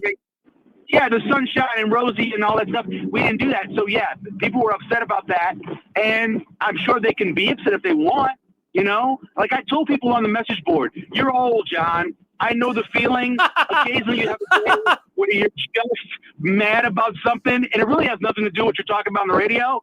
And then at the end, you don't even remember it, right? I'm sure you listened back to the comments you had about Trey Taylor. You probably remember having that conversation on the radio. That's how I am, at least. And so it's fine. That's what happens. We're old. That's why I write down all my stuff. I wasn't angry at him. I don't have a problem with him. It didn't sound like that to me, John. All I'm saying is I think you probably were having an old man moment, and you're like, there's stupid people doing stuff on the stupid Twitter. That's probably what happened. Did you watch this segment? Am I living in bizarro world? I listened to it live. Oh I listened, and the segment is that your partner did his job and tried to pull you back. He tried to pull you back from the edge, and you wouldn't let him. Wait, what? Yes, he did. Which line? The one where he talked about this is what happens when you're being coddled from the age of 12? No, but he was saying, I like this. This is what they do. This is what they do. They go on. And then he said, listen, you don't want grown people reaching out to the recruits. He was trying to help you, and you just kept digging the hole deeper. That's okay. okay. That's okay, John. I mean, you're old man. I think Michael's having another old man. You are moment. old. John's going to age out of our demo in a couple of months, Michael. Wait, oh, no, what's the demo? Oh, 56? 54. 54 is the demo. I've been on that demo for years. Luckily, I never listen. That's true. That's true. What demo I'm in, so that's fine. Yeah. So, and I always tell people, listen, man, you have control. You can turn it off if you don't like it. I get it. But local radio is going to be here to stay. It's the one thing that's not going to go anywhere. You can't replace it with AI. You can't replace it with anything. It's going to be here. So can you replace it with an internet show? Oh. Well, it is an internet show. Well, yeah, but now an internet show. This is a podcast. It's an internet show. It's a live radio show. It's all radio. It is all radio. It's always still AM radio. Thank you very much. All right, Michael. All right, pay attention to the road. Good to talk to you, Michael. I said hi. Talk to you later. All right, bye-bye. I tried to pull you back yesterday. That's what I tried to do. I tried to help you. I am living in bizarro world. Tried to help you. Somebody earlier said it was your tone. I didn't notice you had a tone. Oh, my tone. That's what your wife usually says to you too, right? All the time. Tone? All the time. Do you ever notice your tone? All the time. Jeff says the obvious fix here is 1620 should just lean more into Creighton talk than they already do. They don't have a football team. Sorry. That's a whole nother subject. What, Creighton having a football team? No. Oh, okay. No, just the idea of the perception of all they do is talk about Creighton. I don't think these people listen. I don't think so either. I don't think these people listen. They do listen. They don't pay attention. They hear, they don't listen. That's it. Nice. Another thing John's wife says to John. And then John says, I'm sorry. Like a married man. That's what you say. Well, I wanted to get into the Big Ten fan survey. But we're about to have him on. But we're about to have Scott Docterman on. So we can just do it with him. Well, we will, because it was very interesting. So the Athletic surveyed Big Ten fans from every school, people who are readers of the Athletic, to ask them a variety of questions on a variety of topics, including team-specific topics like how confident are you that your team will win a college football playoff in the next 5 years? And I thought the results were very interesting. I thought so too. So we're going to talk to Scott about that and more as we continue on 1620 The Zone.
Scheduled to be joined by Scott Docterman here. In fact, he is just popping into the studio. But as we mentioned, Scott and The Athletic did a survey of Big Ten fans across the entire conference. Every team was represented to some degree, asking them a variety of different questions on college football and the Big Ten in general, then also more specific about their team in general. And we're here to talk about some of the results. And by the way, Scott has posted these stories for free.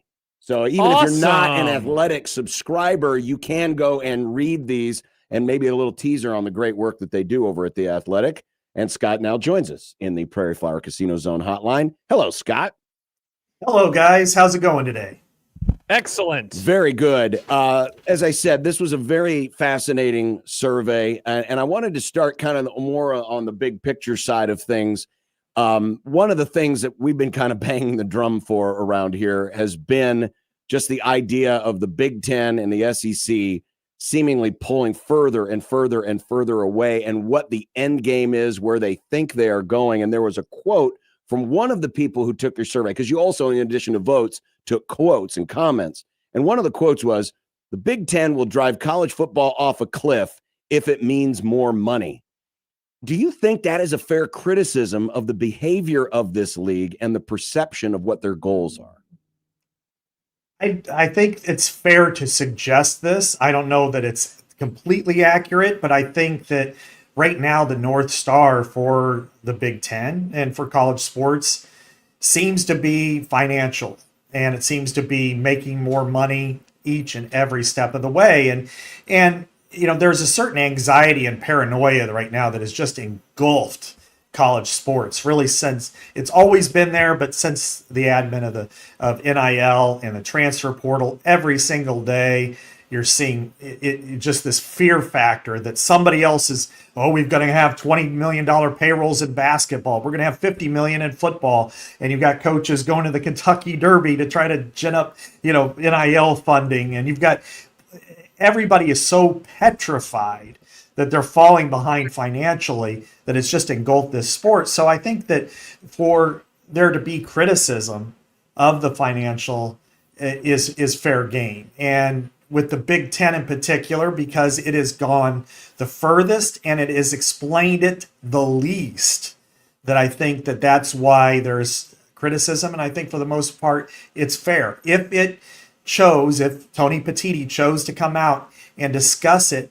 more often and rationalize it, then I think people would understand it more. Scott, I found there was an answer from a Penn State fan, Kara, who said something about the league like no longer being an underdog and now being the bad guy. I found that quite interesting because the Big Ten has really undergone quite the shift. I mean, you look at pre-Urban Meyer at Ohio State, which the last year would have been 2011, to now, and how the league is viewed within the sport and by the fans. I mean, a complete 180. I have to imagine that kind of mindset is really pervasive, going back to John's question about that kind of ram through things that people don't want, and yet they have so much power, it seems like they're going to be able to anyway. Yeah, the Big Ten is, alongside the SEC, but in particular is the most powerful entity right now in college sports. And it's shown it in competition this year and with the revenue it's generated. I mean, it's a year-over-year revenue jump of $540 million. And to put that in perspective, that the last tax return I have for the Big 12 was right around $560 million total. And we're talking about revenue jump. So it is that right now looking like the big bad Yankees, the big bad Goliath that's slaying college football and college sports for its own benefit.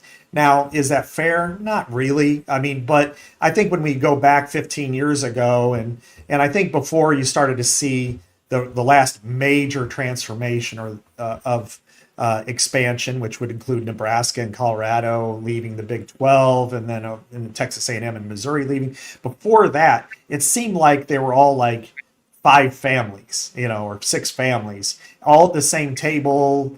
And maybe the SEC and Big Ten were at the head of the table, but they were pretty balanced, especially competitively. Now it has just really gone in the opposite direction.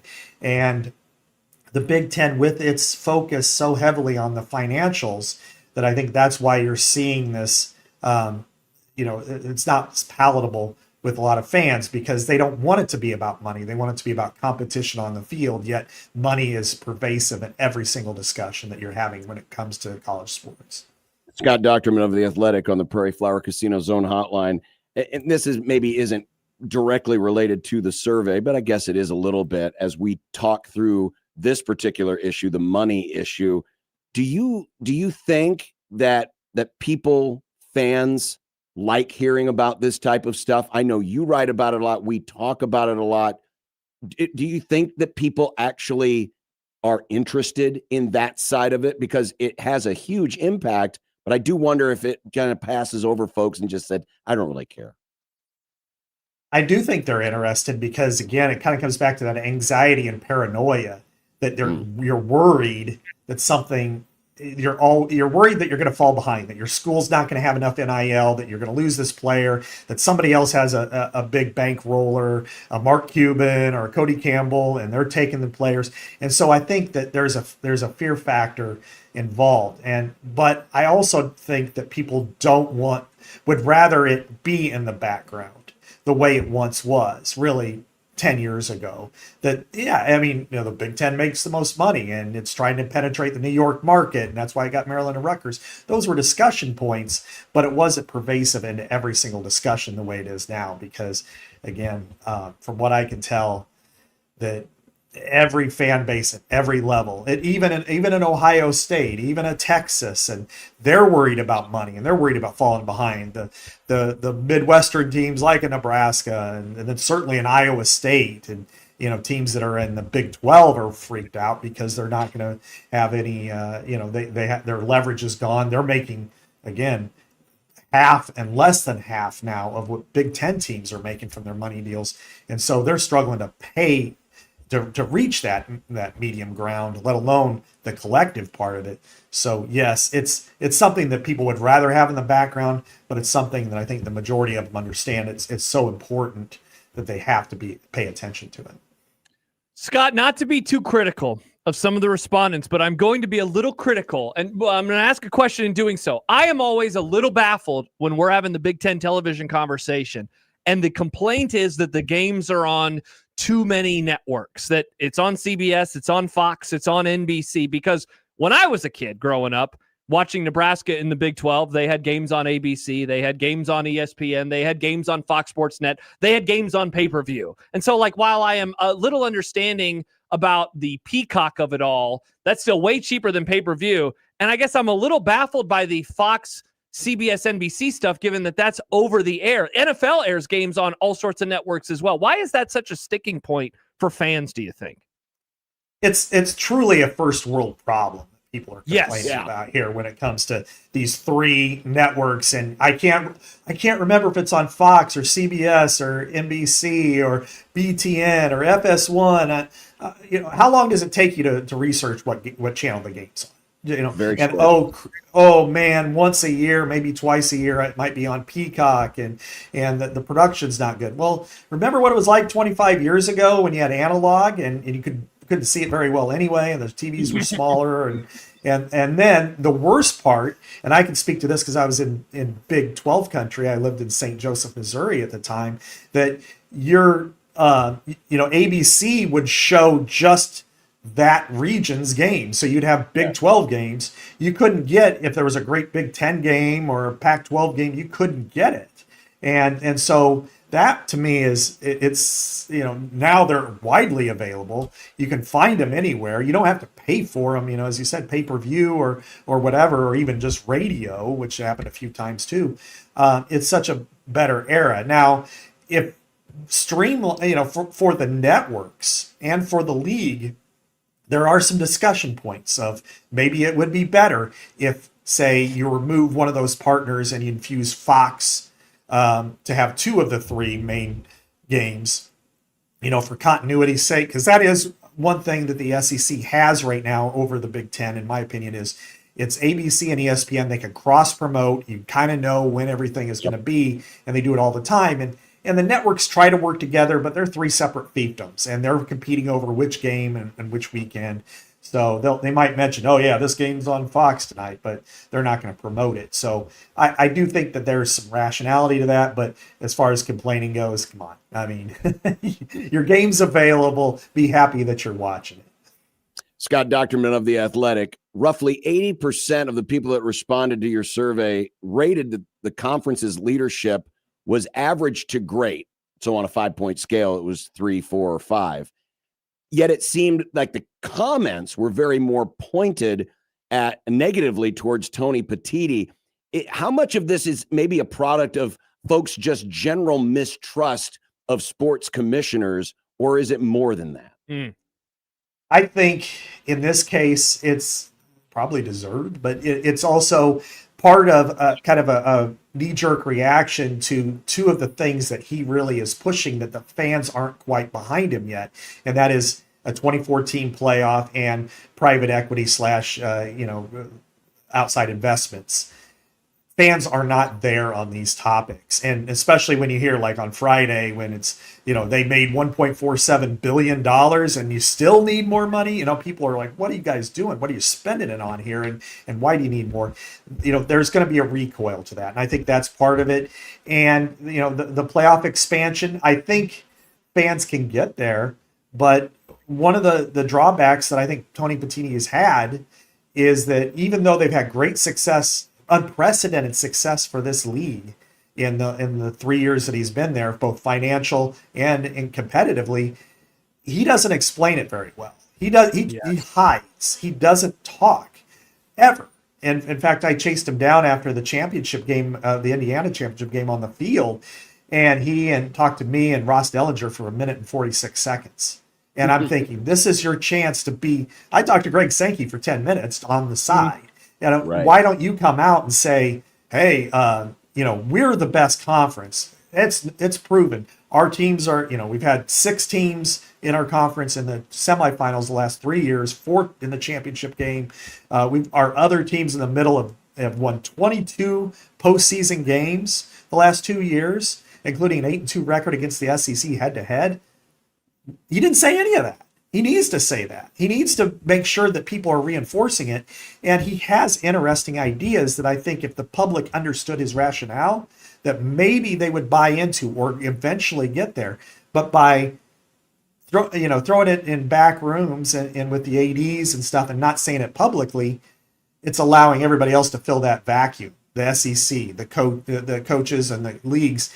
And right now, they're not with it. He's going to have to figure out a way to get people with him. This isn't a monolithic industry like Major League Baseball where he was at before, where you can just decide things in a boardroom and then it all becomes, out there. I mean, you're dealing with public entities. I mean, 16 out of these 18 schools are private or public schools, and they are extensions of basically the states where they reside. And you're going to have to make sure that you honor that and deal with that. And right now, I think that's why there's such a negative reaction, but also a positive reaction to the Big Ten leadership is because of the on-field success. And I think people, by and large, like their administrators on campus. I think for the most part, not every case, but I think they, whether it's at Iowa with Beth Getz or at Ohio State, for the most part, and in some of these other places, I think they're happy with the people that are leading those programs. Scott, why does he operate that way? Because, I mean, you see it in other leagues. You mentioned Sankey. He talks. Yormark talks. Like, we hear Jim Phillips. Like, we hear those folks. Like, they're pushing their leagues. They're pushing their teams. Like, I look back at last year, and, obviously you cover Iowa quite closely, and that's a team that, finishes with 4 losses, but multiple losses to playoff teams, including the national champion. They take them down to the wire. Like, that's a team that if they had the same output and they played in the SEC, I have no doubt that they would have been used as a prop for the teams at the top. Well, look, they had to go into this stadium, and that's a tough place to play. And yet this league, not so much. Why does he operate that way? It's a great question. It is something that I think everybody has acknowledged, and now it's starting to become kind of a talk about issue within the league. And before it was like, hey, I really like this guy. He does a great job being transparent with all of us. But now that it's not being transparent with the public, it's hurting him. I mean, you mentioned Iowa. in its 3 trophy games in the Big Ten, it outscored those 3 teams 118-19 this year. I mean, it was just a massive, great season for them as far as that goes. They took Indiana to the wire. They took Oregon to the wire, 2 semifinalists, and yet they're 17th in the final poll. And one Big Ten official, not even Iowa official, a Big Ten official said he should be out there talking up Iowa because they're ranked 17th in the final poll, 2 spots behind Vanderbilt, who they won decisively, and there were only 2 opt-outs and 1 from Vanderbilt. And Iowa may not even have had one. So it was a real even game, and yet, Iowa should have been 13th or something in the final polls. And I think being able to talk up those teams helps them in the big picture and helps your league, and it makes everybody feel like they're all part of it. He could have done the same thing with USC or Illinois. Illinois beats Tennessee, and could have done it the year before. I think with Indiana when it got beat by Notre Dame, and the narrative was such a they didn't deserve to be there. Of course, as we saw this year, absolutely they deserved to be there. And I was at the Nebraska Indiana game that year, and that was a pretty good game for the Hoosiers, and not so much for the Huskers. But I think that he should have came out that very next day and said Indiana was a quality team. Here's why: their point differential ratio was number 1 in the country. They were number 1 in this. They were number 1 in that. He could have diffused it. Instead, he let the narrative fester. And I think he might be introverted. He just prefers to do things but as a commissioner of a conference in a public way, you've got to be out there and fighting for your conference publicly, because you've got to sell this to the world. And he hasn't quite done that, and I think that's probably what's holding him back as far as Big Ten fans go. Scott Docterman of the Athletic, your survey follows right in line with a lot of others regarding playoff expansion to 24 teams. The vote from your readers, 45% wanted 16 teams, 39% wanted 12 teams. That's almost 80 right there. Only 9% wanted 24 teams. There was also another category which got 7% of the votes, but that has fallen very close with a lot of other polls taken by other people on Twitter who have big college football followings and whatnot. And I believe it might have been your colleague Stuart Mandel when it was brought up last year to Petiti in one of the rare times he did speak at Big Ten Media Days, where he took umbrage with surveys and online surveys. And I got to imagine at some point, doesn't some of this get through that the fans really don't want 24? Yeah. Or he could try to influence public opinion. And because I think there's some merit to these discussions in that bowl games now are not what they once were. I mean, since they went to the 14 playoff in 14, it's really kind of deteriorated the impact of bowl games to the point now where, you get to a bowl situation, it's kind of like a letdown. It's a consolation prize. Players are opting out, and record numbers are entering the portal, even if they're not officially. I think in his case, he could make a strong situation, which is, look, we want to keep more teams alive late in the season to enter the postseason and make it an impactful November for everybody. And I think you look at 2 teams last year, LSU and Penn State. Once they lost their 3rd game, they fired Brian Kelly, they fired James Franklin. They decided that the season was over. Now, if there's a 24-team playoff, and if you built around that in your public argument, I think you can make the case that, hey, this keeps more teams interested in the season longer. It allows coaches to feel more security. It allows administrators not to start looking over their shoulder earlier. When you think about the old Big Ten West, I mean, it certainly became kind of the stepchild of the league, especially in the back half. But it allowed teams in the West Division to continue to compete for the divisional crown all the way through the last part of November. And instead, you take, let's take Iowa this year. Their first 3 games are murderous. I mean, they're at Michigan, they play Ohio State at home, then they're at Washington. If they go 0-3, they can still be a really good team, but they are completely done from a playoff perspective. But in a 2014 playoff, you could say, look, that's not what you're still alive. You got very little chance, but you're still alive. And I think the other part of it is if you brand it as, the first weekend's a wild card weekend. It's not really a playoff weekend.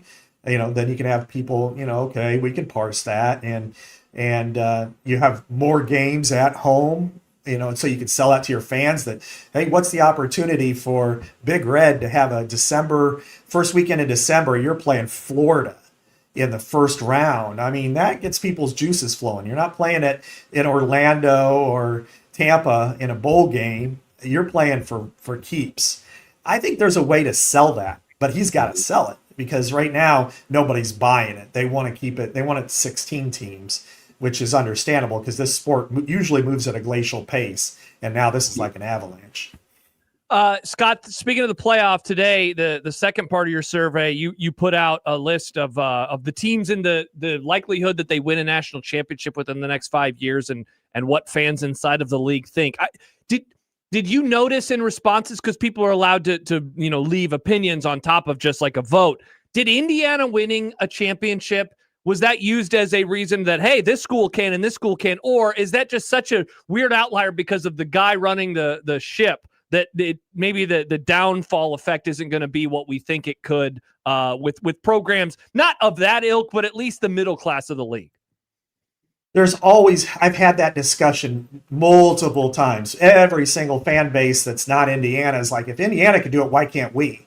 We should fire our coach. We should get somebody like Signetti, whatever. And so that's always part of it. I didn't get that sense. There was a little bit of it that, hey, what Indiana did gives us all hope.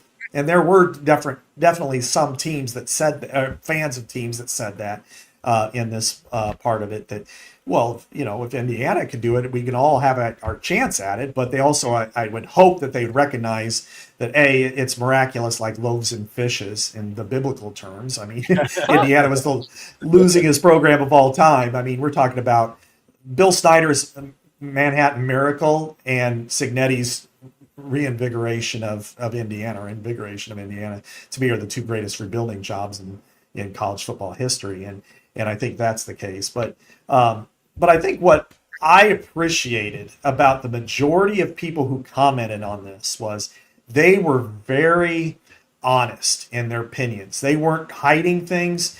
They weren't overly, there was skepticism and some cynical part of it, but I think they were also very honest in how they felt, whether it was about Nebraska and just, the frustration that's there. Because if I was to write something like that, people would come right after me. I mean, you're an Iowa guy. Well, I'm not an Iowa guy anymore, but so there's always this bristle against somebody else. But for them to admit it, Wisconsin was very much that way, because they're so frustrated to see how that program has fallen so quickly. And then there are others that had, I think there's a lot of hope at UCLA and Penn State, and and then there's some realism in the way they voted. I mean, only 4 teams really felt strongly that they had a chance to win a national title in the next 5 years, and 2 others, Penn State and USC, were, they felt pretty good, but comparatively, the rest of them were like 2%. So I think that kind of self-awareness is good for the people in Big Ten country to understand it's going to be really hard to get to do what Indiana did, for sure, but also at a Michigan or Ohio State level. Again, I encourage you to check it out. The articles have been unlocked for those of you who don't have an athletic subscription. Check them out. 2 parts on his Big Ten survey of Big Ten fans around the conference. Scott Docterman of The Athletic. Scott, thanks for the research on this, the work on this, and for joining us here this afternoon on Unsportsmanlike Conduct. All right. Thanks for having me on. Appreciate you guys. Bet. Thank you, Scott. Scott Docterman on the Prairie Flower Casino Zone hotline. Going back to the last question, I thought this text from John was pretty interesting. He says, I think Scott's article needs to be read by the national pundits that Nebraska fans expect to get back to the 90s. No, we don't. We just want to be a good football team that has a real chance to win in most of the games, not a team that only has 3 should-win games this year. And we've talked many times about expectations around here and what people want from the program. And I mean, I did chuckle. I'm sure that you did as well with the responses. 3.7% of respondents think Nebraska is likely to win a national title in the next 5 years. Here was Ryan. I was born in the mid-90s, so I'm too young to remember the glory years, but old enough to have been fully indoctrinated into the cult as a child. I will never know happiness. Only death will free me from this misery. Go Big Red. Brandon, another Nebraska fan. The confidence is as good as it's ever been. My beloved Cornhuskers, the conference is as good as it's ever been. My beloved Cornhuskers, not so much. I can't explain it other than they are cursed by Satan. So the optimism does not abound like it used to. Let's dive a little more into that because I wanted to show some of the results, at least on that question, and we will continue on. Also, dumb debates coming up before the end of this hour. Send in your dumb debates today, now. Even if we don't get it to them today, we will certainly archive them and use them another day, but you can do so on the Liquid Trucking Zone Twitter feed. Use the hashtag dumb debates or the Equitable Bank Zone inbox. John at 1620thezone.com or Josh at 1620thezone.com.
Shout out to the boys and girls out west.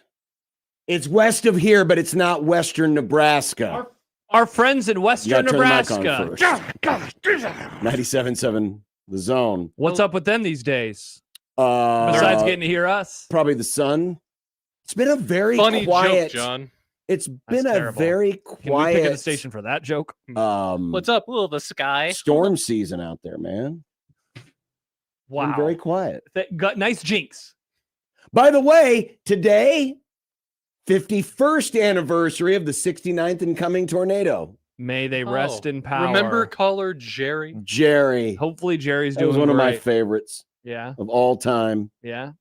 That was a great call. Yeah. So anyway, Didn't just I wanted to give can't a remember. shout Did I not believe him? Is that You what did happened? not believe him. yeah, you Interesting. didn't. But then he said 69th incoming, and you were like, Nice. you can enter online at 1620thezone.com for your chance to win our green for the 5K sweepstakes powered by Benjamin Franklin Plumbing. Awesome. Improve your golf game, get better equipment, maybe join a better club. Whatever the case may be, the money is yours. Help your golf game. Contest runs through May 19th, 1620thezone.com. So here are some. I just picked a handful. Sorry. Before you get into that, Yeah. Jerry, Yes. how you doing? We're not gonna play the whole call. that's fine. Okay. I just wanted you to know that I had it. Okay. I was like, we're not. That's like a 3-minute call. I have the receipts. I forgot how long it was, Yeah. but I saw. I'm like, oh god. There's Jerry. Hopefully he's doing well. Here's some of the results, and I just picked a handful of teams in Scott's fan survey. Oh, go blue! Let's start with Michigan. Yes, let's and start still with your the- 2023 national champions, by the way. Well, until they vacate the title. Nah, that ain't happening, John. So the question is very simple. How likely is it that Michigan will win the college football playoff in the next 5 years? It's a scale of 1 to 5. 5 is ultimate confidence. 1 is the least amount of confidence. What would you do for Michigan? I would do a 3. 2. I don't think it's very likely, but I will give them a chance given that it is Michigan and they have a good It is coach. Michigan, but I think you've got a part-timer in there right now. And an old man, older than you even. Very much so. But it was 43% voted it a 4, 22% a 5. So of the top 2 options, you're talking well north of 60%. Believe that Michigan will win the college football playoff in the next 5 years. Jordan says in 18 years, it will be the 69th anniversary of the 69th incoming tornado. I don't think we'll be doing the show anymore by then. They'll finally have gotten us. They'll off the finally air. have gotten Put it rid of on the us. long-term list. then- we will not be working together when you are 72. And then the Dork Hive will remember us fondly while they assassinate hey, whoever's next. it'll be Gen Z B on the air at that point in time. I stand with the Dork Hive on those takes. I stand with them. Good takes, Dork Hive. Here's Ohio State. I'd go with a 1, I think, on them winning a championship. You are an idiot. Why? They've only won it 3 times this century. It's more likely than not that it took 2002 to 2014 to 2024. You're saying a 1 that they. No, I'd go with 4. Well, 21% went with a 4, but 74% went with a 5. I mean, so they must be firing Ryan Day. Is that what's happening for the 5 you voters? are ridiculous. What are you talking about? Only reason they won is because the playoff expanded and 2024 allowed them and in still your 2024 national until college it gets playoff revoked. champions. That was By what? They cheated. Yeah, They cheated. I watched those games. yeah. They scored more points than the other team. Because Darn they didn't have to them. play Michigan anymore. If they would have had to play Michigan in the playoff, all bets are off. Well, they probably sure, would have because lost. Michigan would have cheated. Nah, not anymore. Not in 2024. All right, now to some peer schools. Yeah. Peer schools to Nebraska. Yeah. Minnesota. Oh, course- Biden. Of course, a lot of folks in Minnesota would say, is Nebraska really our peer? I mean, did you see what we did to him last year? That's true. Who are Nebraska? And what we've done to him the last decade? Who's Nebraska's peer school in the league? Like UCLA now? I still consider the peer schools to be The ones that beat them all the time? the Iowas, the Minnesotas, the Wisconsins. Okay. That's what I still consider, and probably the Illinois. I would consider those like Nebraska's peer schools right now in the Big Ten. I don't know, like Purdue, UCLA. What? Who else did they beat last year? I hope Laker Husker is recording this so that it can be played back. My guy Laker Husker, go Lakers! For the dork We're coming order. back. We're coming back. For the dork order on the scroll. Anyway, Minnesota. Minnesota, 47% say a 1. Dang, you weren't paying attention. I called for that drop 2 minutes ago. 41% say a 2. Yeah. I'm surprised that they found at least one person to say a 5. I'm glad they found at least one person to say, oh, yeah, PJ's got this thing on a roll. We could hire Signetti. That's their hope. Like their version of Signetti, which I imagine at some point they thought maybe Fleck could be that. But they did. Row the boat. Okay, another peer school. Who's this one, John? The Hawkeyes. So what did Iowa fan think about how likely it is that they would win a college football playoff in the next 5 years? Famously, Iowa's never won a national championship. Famously, Nick, suck on that. Look at our trophy case, bro. We've had more consistent success more recently, though. Who cares about recency? 16% said 1. Is that 40%? Roughly rounded up. 40% say 2. Say 2. 37 say 3. 37% say 3. 7% say 4. And 0.5% say absolutely we're going to win it all. What number would you give them? I'll give them. If you gave Michigan a 2, you have to give them a 1, right? No, I would also give Iowa. Okay, you're 2. an absolute moron. By the way, I'm a 2 for Iowa as well. Again, very difficult. Well, you know what? You'll bump Michigan up to a 3? No, I'll go 1. Okay, there you go. I'll go 1. Consistency. You make a good point, but part of this too is I don't expect Kirk Ferentz to be there in 5 years. But if the next guy wins, that is going to be a really interesting watch when Iowa has to make a coaching change. That's to see what direction they go and to see the push and the pull within the state of what it is they want. Push and pull. And we don't know, how is Beth Getz being, because Iowans hate trusted. Women. Yeah. Classic Iowans. What, Nick? No, you. And finally, Nebraska. Here it is. How likely is it that Nebraska will win the college football playoff in the next 5 years? Cameraman, zoom it. Number 1, only 1 on the scale of 1 to 5, 28%. Yeah. 44.5% say a 2. 23% have it a 3. 3.2% have it a 4. 0.5% a 5. So in other words, it's kind of in line. Little more optimism with the Iowa fans. Yeah. A little more. Just a teensy-weensy bit more. That makes sense, though. It's really, Nebraska's really right between Minnesota and Iowa in terms of this survey. Yep. Once in again, terms of the confidence. I find myself wanting to talk to the 0.5% of fans. Nick, it's 0.5%. I know. I'm just interested to hear their thoughts, though. Nick, we've already talked to them. They were in mentions all day today. Crap, you're right. You're a lesbian. It's true. Going back to something you read some of the quotes, some of the comments from the Athletic story. Yeah. The one who says that we're cursed by Satan or I will never know happiness. Only I death will hear free me. I will hear this. I will hear this argument. What, that only death will free you? Because I am not all the way there that Nebraskans have given up on the 90s expectations. I think they've definitely been watered down. But I'm not saying they have been tamped out entirely. I will not say that. I wonder. They don't want to say that that's their expectation anymore. They just don't say it publicly, but they still have it in the back of their minds. Is that what you're saying? Well, some of that. But I wonder how much of this, because remember, it's over the next 5 years.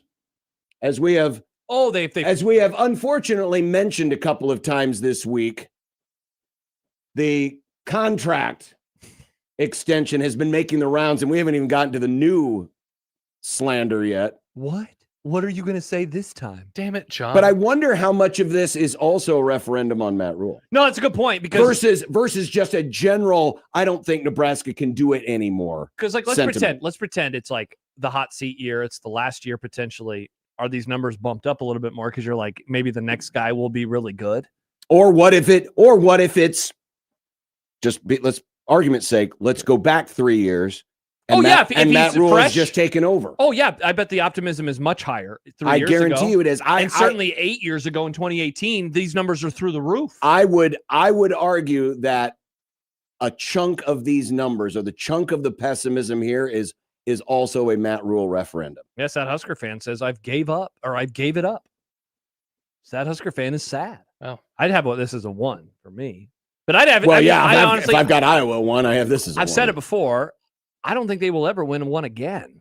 You know, now Indiana has certainly changed my kind of view on that, and like me being as staunchly they won't do it anymore. But it's just hard. It's in this era, it's hard. Not to take it down this road, because this is obviously a bigger topic, but here's a reason why I don't think Nebraska has totally tamped out the 90s expectations.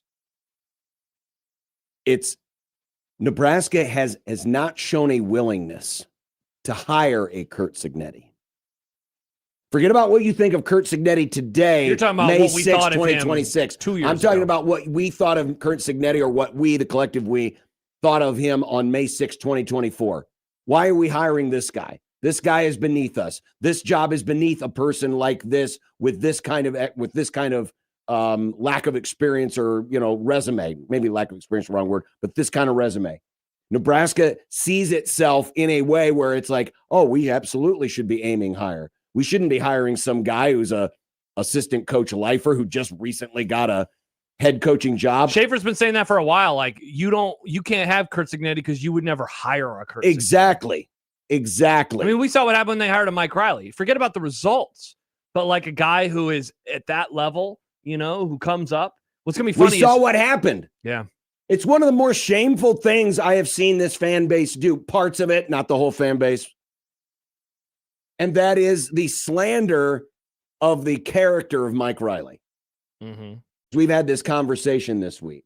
And the idiocy of, Frost did more of the program as a coach than Mike Riley did. Please, pump the brakes. Please. Pump them. Please. Pump it.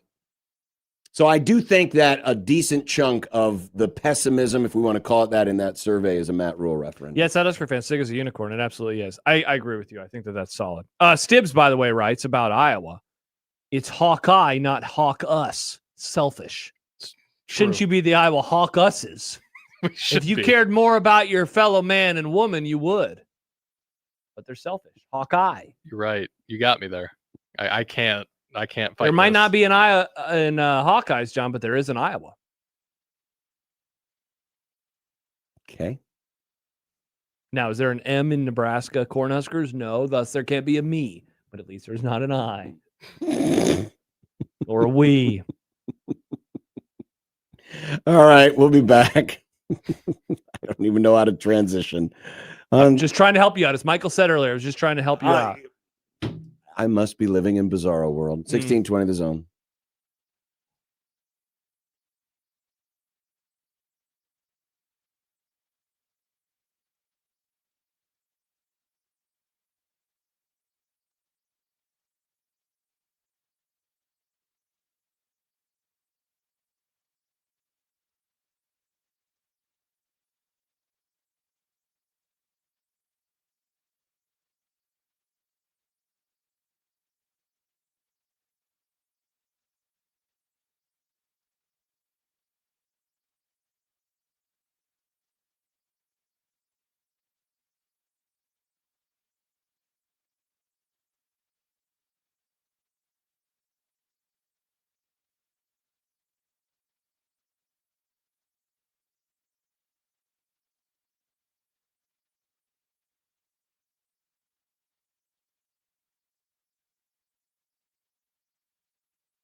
Got a tweet, John, from listener KD. You know KD from Kevin Durant? Such hits as he's a 49er fan and makes fun of the Rams. But he's also a Creighton fan, so him and John handshake me. Which is silly because there's nothing they can make fun of us for. We're great and they're not. They did beat you that one time last year. Cool. He writes, Frost did more to tarnish Nebraska's reputation by trying to get out of the Oklahoma game than anything Mike Riley did. He's the single biggest loser in program history. Hope his buddy Jason Peter is listening to hear this. They are dorks together. Jason, those were KD's words, not mine. I'm just the messenger. The final results, we did the poll yesterday, the general reaction to what Jason Peter said, and the options were he's a Scott Frost staffer, keep quiet. Thank you, meaning you agree. Can't escape the 90s boys, or don't disrupt my apathy. Mm. Only 22% were thank you for saying what needed to be said. Really? 45% basically said, you were a Scott Frost staffer, maybe keep quiet on this one. 19% said, well, I can't escape those 90s boys. And 14% said, please don't disrupt my apathy. I said it the other day. If you remove the 2018 to 2022 component with Jason Peter, he says this stuff all the time. And so I just don't think it lands like it. First of all, it doesn't land that strongly anymore because the team is meh. Right. That was my point yesterday. Back in the day, it was like, whoa, he said what? But the real story is same song, second verse. Correct. Well, eighth verse. I mean, really, he's been doing it. He did it with Bo. He did it with Callahan before him. He did it with Riley. Right. He didn't do it for a few years, and now he's doing it again. So he's done this before. Yeah, the real question is, why does this keep happening? Why is it? Why are they still a soft team? Why are they still not a disciplined team? Why are they not, why do they talk too much? Talk a big game, can't defend it on the field. All of those things that JP said, yeah, that happened in the last administration and the one before it. Not as much in the Riley administration, but it was still not great result. But it basically has been a constant for 25 years. Yeah, Fight says, how many times can you hear back in my day before you start tuning it out? Sure, Exactly. sure. And so, yeah, I'm not surprised. And again, I do think him not really saying a whole lot for a few years, even if he was just like simple. We talked about it yesterday when you were getting ready and then you came back for the end of the show. You remember that part? We talked about it with him, and like part of it was the staff thing, which again, it's not like he was a full-time guy. He would go to practices sometimes and do speeches, and he wasn't always involved. And it wasn't a day one thing either, because he was still just talking about the team. So part of it was that, and he was like, he's also his friend. And it's like, yeah, again, that's all of that is fine. I just don't like the whole, he always speaks his mind. Not always. No. Not always. And I think it just would have shown a little bit more to say, yeah, guess what? We're still having the same problems because my boy Scott, same issue. Yeah. Yeah, seriously. But I'm not surprised. But the biggest difference is, it was very easy to identify why they failed. This is why you fail. Yeah, for sure. It was very easy to identify why they failed. The coach. Yes. Wanted to update something. I had a conversation with Farron this morning. We've been talking about Nebraska hosting a regional. Yeah, you guys were blowing up the group chat this morning. There's a lot of college baseball in my text machine this morning. Farron, who has in the corner chair, has his ear to the ground when it comes to college baseball, said that the Nerdcast, that's a baseball podcast. Stop calling them that, John. I know that you're frustrated by yesterday, but stop calling this is a baseball thing. Sorry, I thought you were talking about the Pans game. No, those are the dorks. That's my bad. Dorks, nerds. That's the dork order. What would you rather be, a nerd or a dork? Nerd. Keep going. Anyway, Farron said when discussing, those teams in the running for, the back half of the hosting mix. Oregon State very much in there. Oregon for now, but Nebraska is still squarely in the mix, even after being swept by Ohio. Here's what's gonna probably end up determining it. I'm gonna throw out the tournament result. Okay, you're just looking regular season. Just looking regular season. So what is that? 8 games left? 2 conference 7 series, and then Creighton. Yeah, it's 2 conference series in Creighton. 7. Okay. If Nebraska were to either, let's just say for argument's sake, they win both series, go 2 out of 3, but lose to Creighton, I don't think they're hosting. I think if they beat Creighton, win both those series, they got a chance. Even if they only go 2 out of 3, so that would if be they go what, 2 out of 5 3, and 2 out 5 of and 3. 2. Yeah, because I'm factoring in where these teams are, and I know Creighton last night, great win over Kansas. I didn't even look to see what it did with their RPI.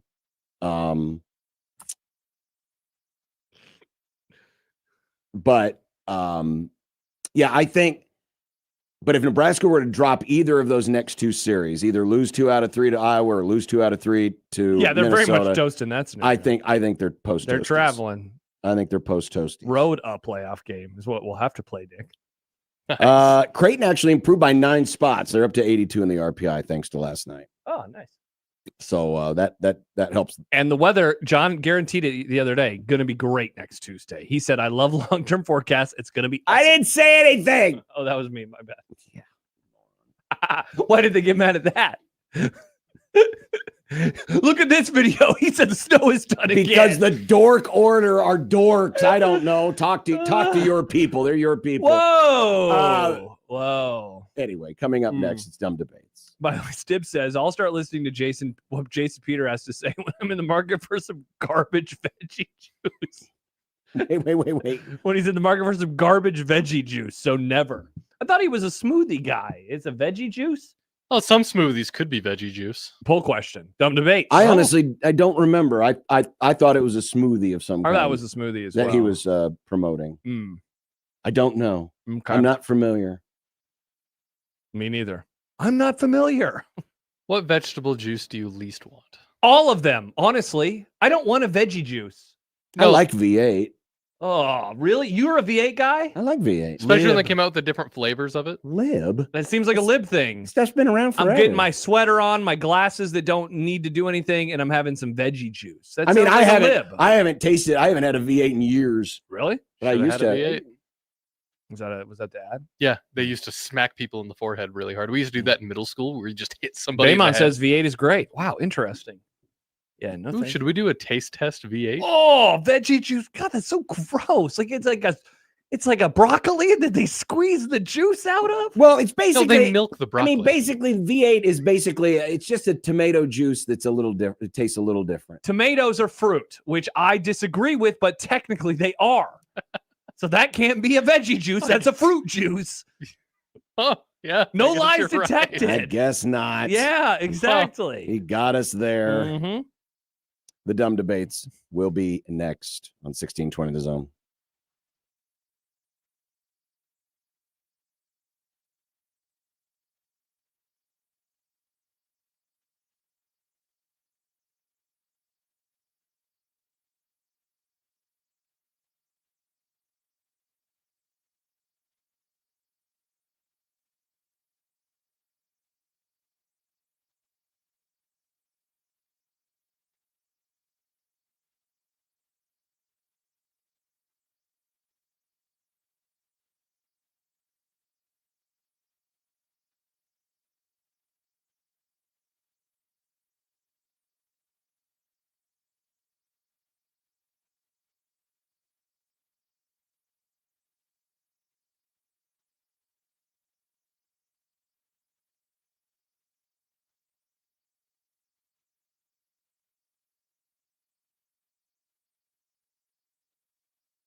Listeners and not to, we did anyway. Dumb debating. John's computer sucks, Macs are the only way. Dumb debating. Fullbacks are running backs, hamburger steaks. Josh is too dumb to eat a cupcake. Mainly to base. Does John like Nebraska or Creighton? Just three radio hosts on air, dumb debating. Die for the pylon or give up on the plate, dumb debating. Millennials are great and old should go away. Dumb debating. Rarely do we find any common ground. Josh wants his food to be the best around. Even if it gives him fatal flatulation. Just three radio hosts on air, dumb debating.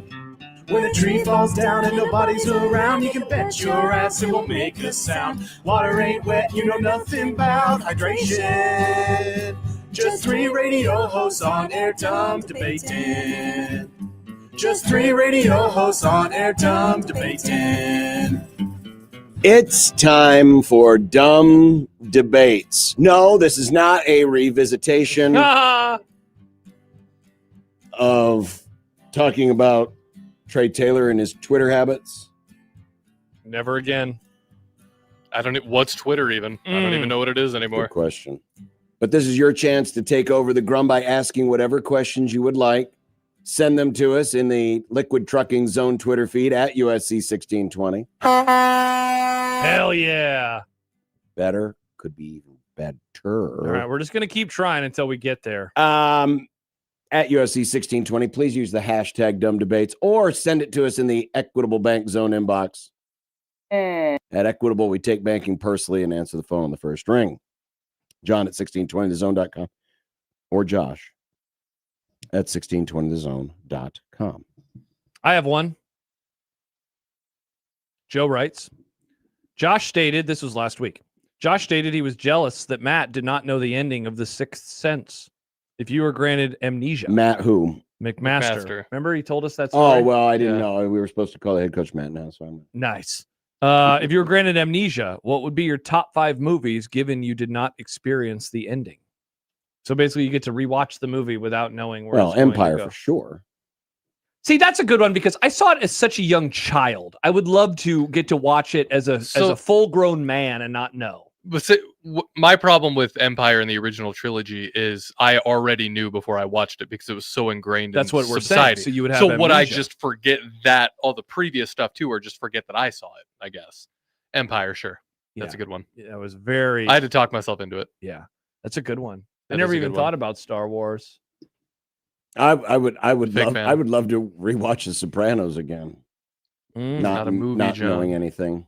Yeah, I know it's not a movie. It defeats the purpose of the question. Yeah, you know, I'd almost think of like a really good comedy because as funny as comedies are, you know, on the rewatch, like I'd love to see Superbad again. Superbad in the first time. theater. I never saw it in the theater. I only saw it on TV. It was a riot, man. It was so much fun.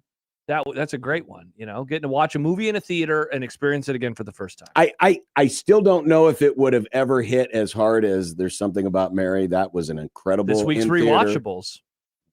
An incredible in theater experience, mainly because that was like the first one that kind of launched that generation of early 2000s, you know, movie comedy.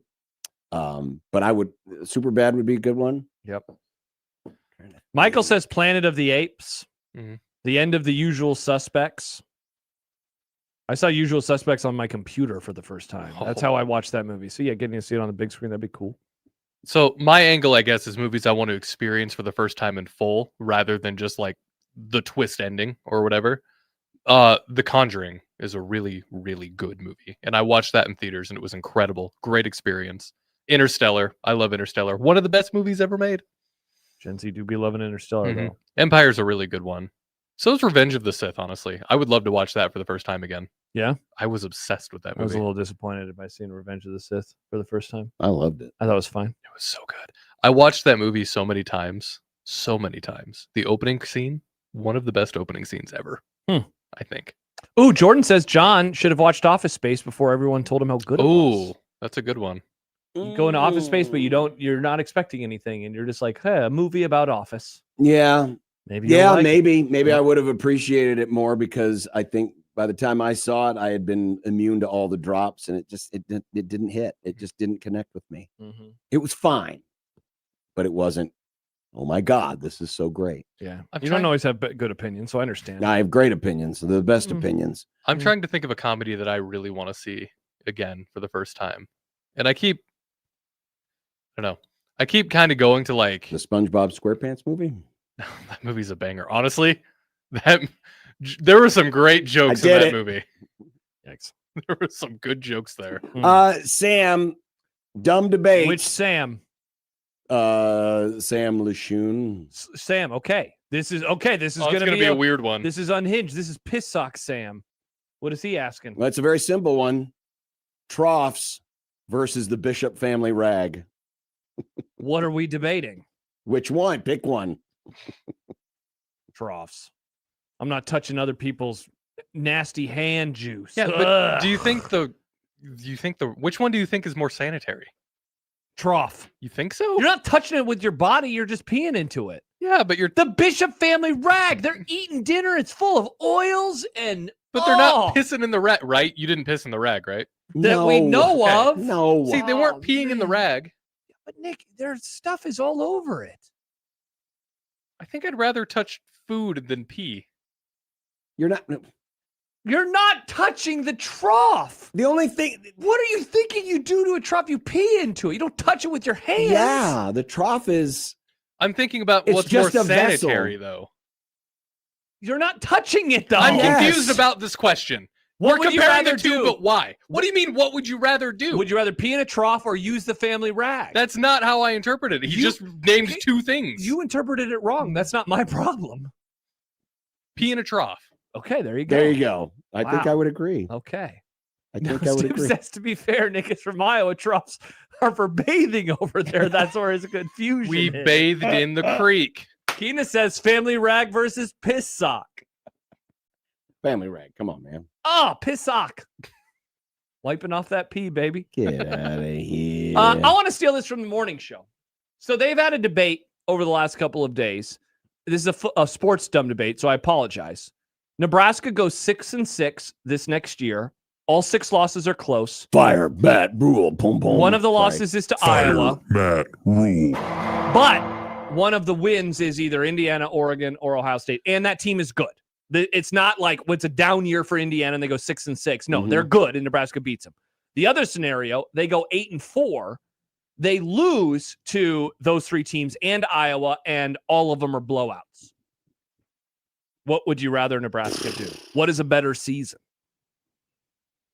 Either way, people are going to entrench themselves into whatever. The pro rule crowd would say, well, we still won 8 games. 8-4. But you're getting your tuchus beaten every time. But the negative Nellies say, but you got blown out. It's just like Bo Pelini over again, except you didn't even win 9. You only won 8 games because it was such an easy schedule. Shoo. 6-6, you finally get that memory again. You finally beat Ohio but State is it or Indiana. Is it? No. Think about that. Is it? They're 5-5, and Ohio State comes to town and they beat them. And then they lose to Iowa. Is it a great memory if the season was meh? Yes, basketball does that all the time. Was the UConn win a great memory for you? Yes. Even though the season was forgettable, that was a great memory that you will always have. You beat UConn. Or get to the tournament and get blown out by UConn. I would have taken the latter, the tournament. Yeah, I guess it's a little harder in basketball, but you still enjoyed that memory. That's what I'm just trying to say. You had the memory. The best part about memories is making them. Bingo. Thank you, Nick.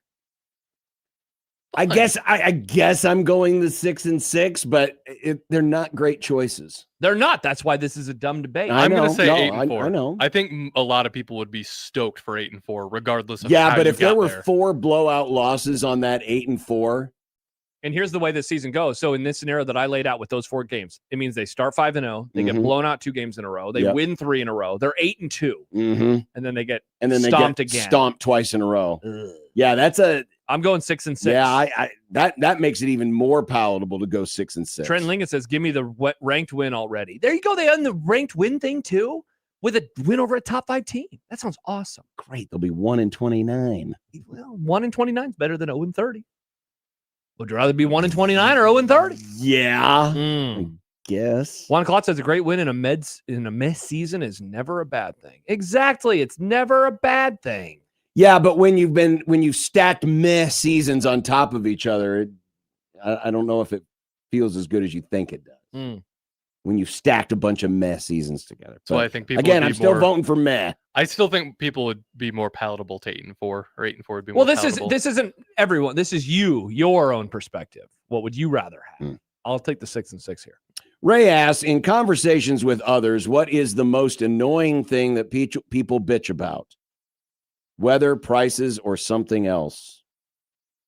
Most annoying thing that people bitch about. I love weather complaining. I do it all the time. I mean, this weather answer- complaining is great. We live in the Midwest. We're gonna do it. This It's answer part of our is culture. real damn easy. Oh, are you going to go into your little politics rant here, John? You damn right. Cable noise channels. Yep. Do you talk to people about politics a lot?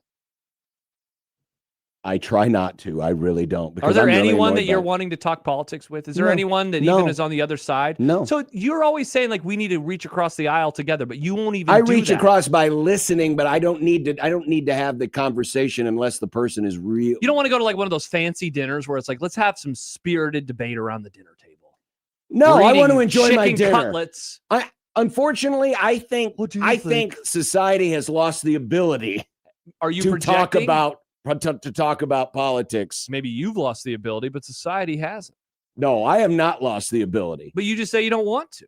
Yeah, because honestly, I don't trust everybody else. Wow, sad. I really don't. Hmm. I think things have gotten so damn polar. I'm not saying there might not be people, but it would There be could like one person. It'd be like it's like looking for the Holy Grail. Can I find that one person that I don't agree with? You as a huge that we lefty, can you don't have- think you could find one person on the right to have a conversation with? Just like one person? No. Interesting. It's so. I mean, that is Bo such an Pelini. easy question. Bo Pelini. Really? Yeah, I just don't want to hear your thoughts on Bo Pelini anymore. Unless you're saying he sucked, then I guess I'm here for it. But what about when he talks about Bo Pelini? Yeah. Oh, Bo Pelini. I definitely don't want to hear that garbage. That was so good. Q from Omaha. I miss Bo Pelini. No. Sorry, Nick, did you have one? Politics is up there. Wow, you guys are soft. Q from Omaha. Dumb debate. If you had a ringtone type sound every time you fart, what sound would you want it to be? This is Q's first ever text. A ringtone? I would have a fart ringtone. Okay, boring. Boo. Boo. Talk politics with John the next time you see him. Boo. John's ringtone would be hilarious. Hey, Daddy's home. Lick, lick, lick. Every time you fart. That would be awesome. That would be so It kind funny. of sounds like an electric fart. By the way, my phone's always on vibrate. It doesn't make sounds anymore. Yeah, we bullied you into that. I'm very proud of us for that. You used to have and then you'd always say, "Oh, I thought I had to turn off at 2," but then it never did, and so it always would go. Well, off the during timer always got annoying because there'd be those times where the crossover. Yeah, we did a crossover. Yeah, I'm happy we bullied you. Ooh, Juan says Claude horse crap call. That's a good Horse crap call. Time you fart. That'd be pretty funny. Well, I mean, it is rather descriptive of what it is that's being emitted. It kind of smells like horse crap. That's true. I like the idea of it just being me saying the word fart. Just fart. Fart. Not a bad idea, Nick. What was yours, John? Did you have a noise?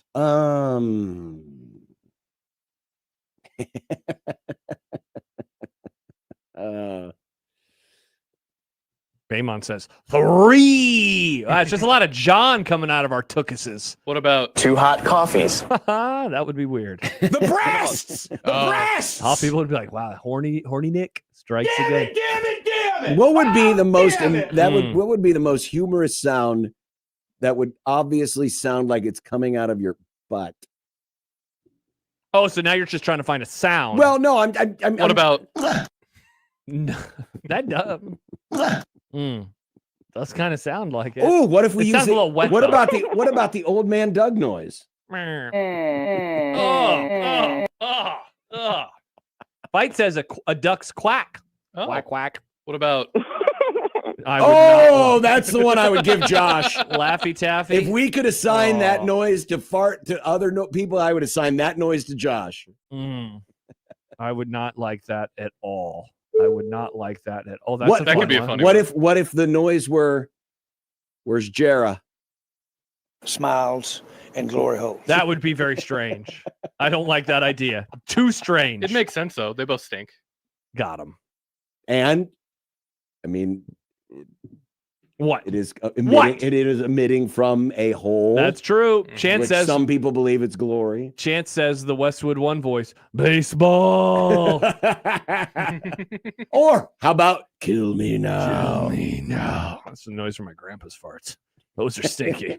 Kill me now. You know what? That's what I would do. The noise would change based on the degree of fart. So That's if fair. If it was an SBD, kill me now. Kill me now. Because those are bad. Oh, what about nasty? Dave says, John, you're gonna have to help me out with this one. Yeah. He says mine would be the malicious fecal distribution drop from the Colorado Runner Crapper news story. What was that? Malicious fecal. Yeah, we used to have that drop. Malicious fecal distribution. Search fecal, Nick. Wow, I love the idea of people getting in their cars right now. Oh my God, it Must have got been purged. What was that from? Yeah, he says it's from a news story. Yes, a it Colorado was. Runner. Yes, no, wasn't it? Was it fecal matter? What was the Stibbs? You're still around. What was the? I want to say the story came from Pittsburgh for some reason. I'm trying to remember, but yes, it was. Was it a truck that spilled? Is that what it was? No. No, Nick, not our great sponsors. I just heard the word truck. It wasn't them specifically. Yeah, we'll have to do some searching for this one. Brunts. Here's one from Sky. What up, Sky? Could you umpire behind the plate for one full inning without someone initiating an ABS challenge on you? Absolutely not. No way. I could not. I don't know if I've ever umpired before, so I don't even know exactly what the strike zone is from that angle. Well, I feel like it'd be very difficult. Yeah. Yeah. I mean, listen, as much as I've railed on officials over the years, balls and strikes is a hard job. Very much so. I have learned through the years as the K zone became more prevalent on our television broadcasts, how accurate umpires really are, major league umpires, except for Angel Hernandez. How accurate they really are. And no, I don't think it'd be a fun challenge to see if I could pull it off. But no, I would accept the challenge if for some reason someone would allow me to umpire a major league game That'd be wild. for an inning.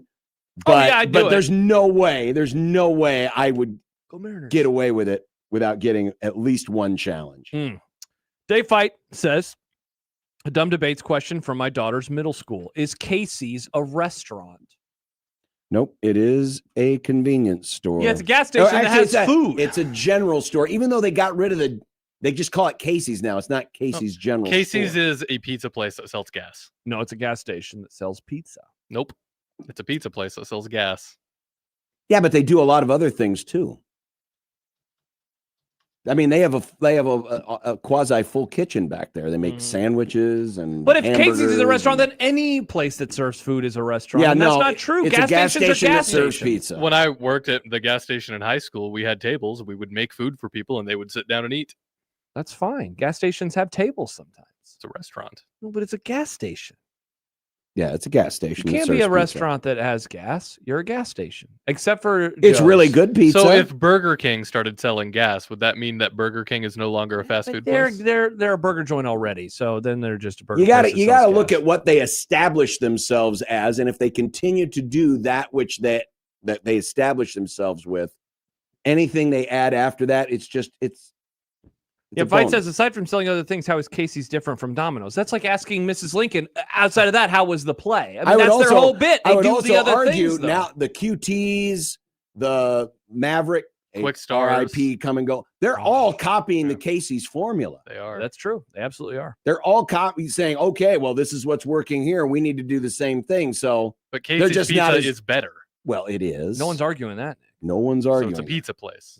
Iowa, we bow to your greatness. Again, that's what. Oh, that's what we should become now. It's like how I'm not sure exactly what time of day it is, but how the Muslims they bow to Mecca. Yeah, we should be bowing to Iowa because that's what apparently our show That's does. apparently what our show You're does is bow to welcome. Iowa. Gross. John, you're gonna have to help me out with this one. Brian from Bellevue. If you had a tag team match in the WWE, who would be your tag team partner, past or present? Goldberg was my first favorite wrestler, so I'll just go Goldberg. Probably a boring decision, but Brock Lesnar. Matt Hardy.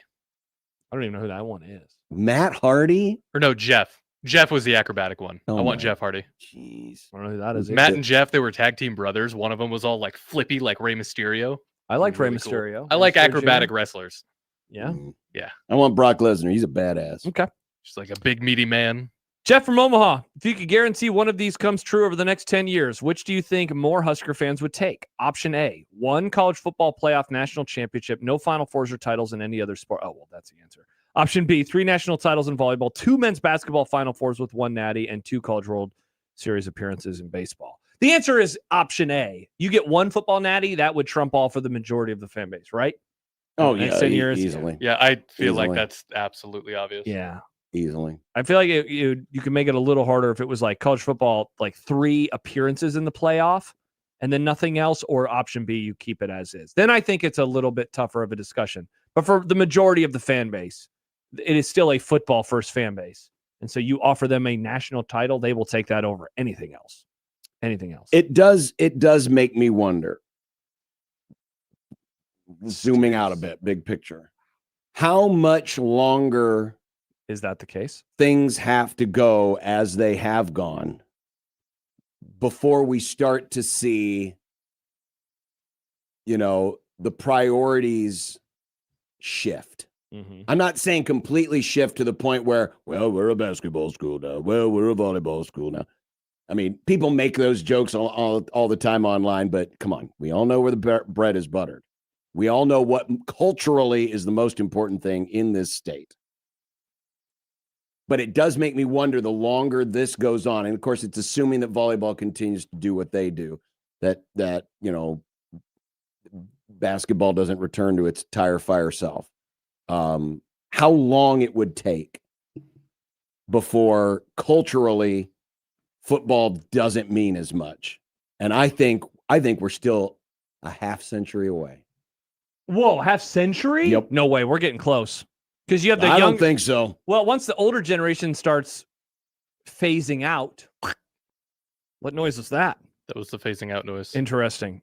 The younger generation, they continue to just hear about the good times with football, but they know nothing of it. I think that. I think we saw it with basketball. But it's also a commentary on the sport itself, not Husker football, but football, and how important football is in this country. And if you want to feel like you belong, got to be good in football. Here's a fun one related to this from our good friend Mike Schaefer. Would you take the Hello, number? Mike would Schaefer. you take the number 12 seed this season if it meant no other Husker program has postseason success of any kind in 26-27?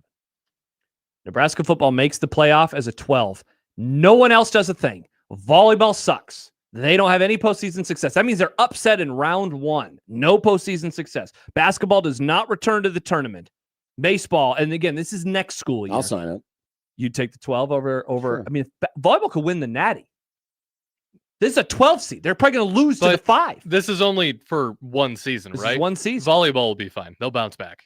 Same with basketball. Well, we'll see. I mean, we'll see about basketball. Same, but either way. Volleyball, yes. Volleyball's earned copious amounts of benefit of the doubt. Plaquette says, so the 12 seed, you'd be worse than a G5 school, but make the playoffs somehow. I mean, we saw that a couple of years ago, Yeah. right? Where the best G5 was ahead of the worst. Wasn't Clemson the 12? Yeah, they were the 12 seed. Yep. It could happen. It's not. It could happen. Max says, give me the playoff berth. Fight says, no deal. Prison Matt says, nope. I have one more quickie we could finish on. I don't know what I would do with that. I mean, I don't know. I mean, volleyball could win the natty, and other sports could have success. Basketball could be good again. Like, really good. They can make the tournament, go win a couple games. Man, covering a playoff team, that would be sweet. Bingo. Yeah, sorry. I'm taking the football success. Apologies, everybody. Nice. Nick? Well, last quickie from Steve in the Equitable Bank inbox. What's more believable, ghosts or aliens? Aliens. Aliens exist. Or do they? They do. The galaxy or universe, whichever is bigger. I can't remember. The universe is bigger. It's way bigger. It's Yeah. too big. It's too big to not have some form of intelligent life. Yeah, that's an easy one, man. Yeah. Do you believe in ghosts? A little. Really? I believe in ghosts a little.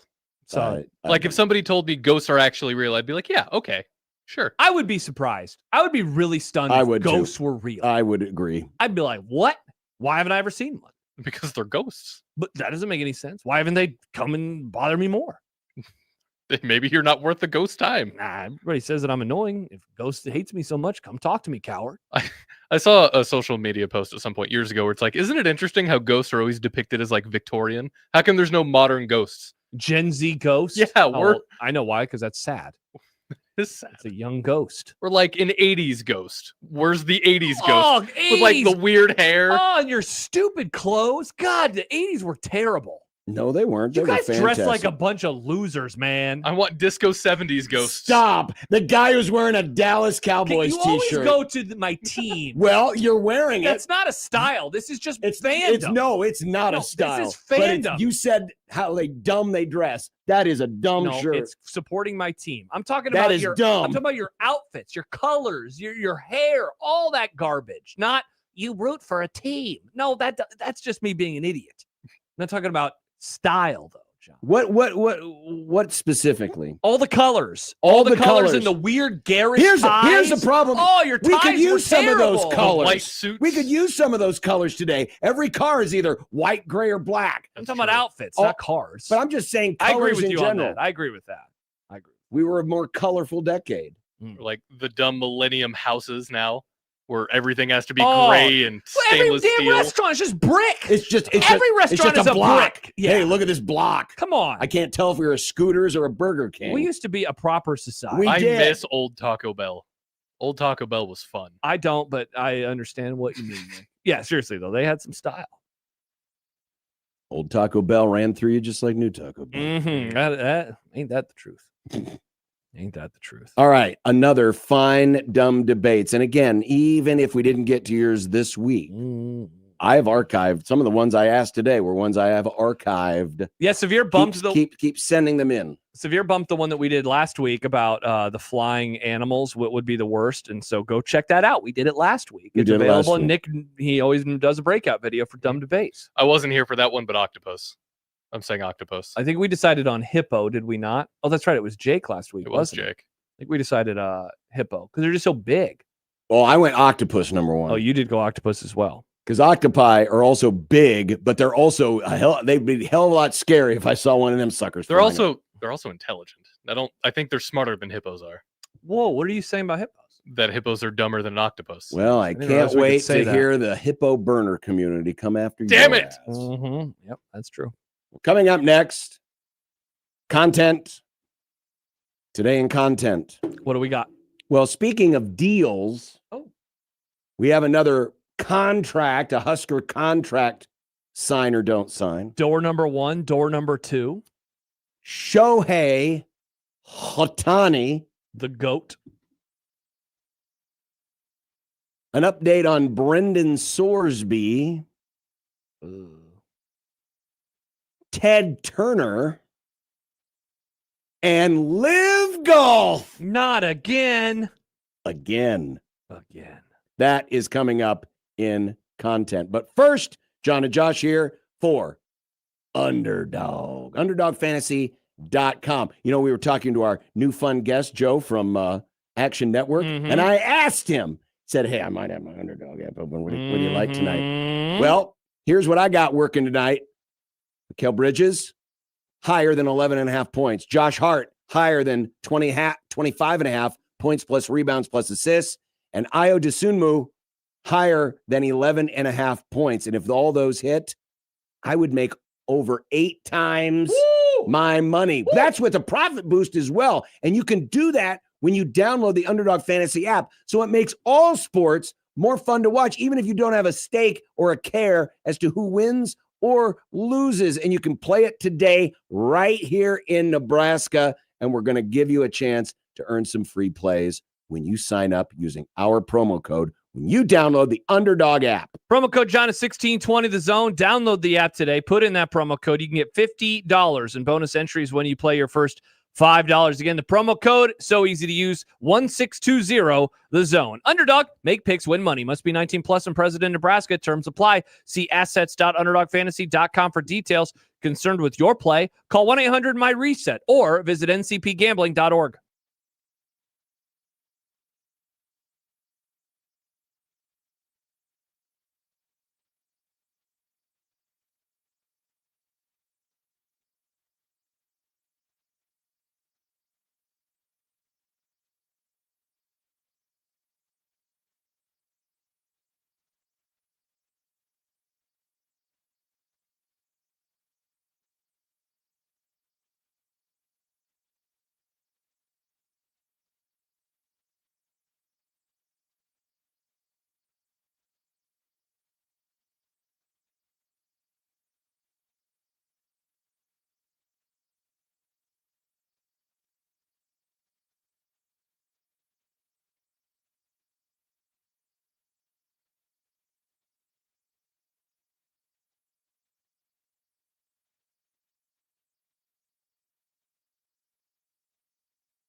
I made you some Unsportsmanlike content. Unsportsmanlike content. Unsportsmanlike content. Content that's unsportsmanlike.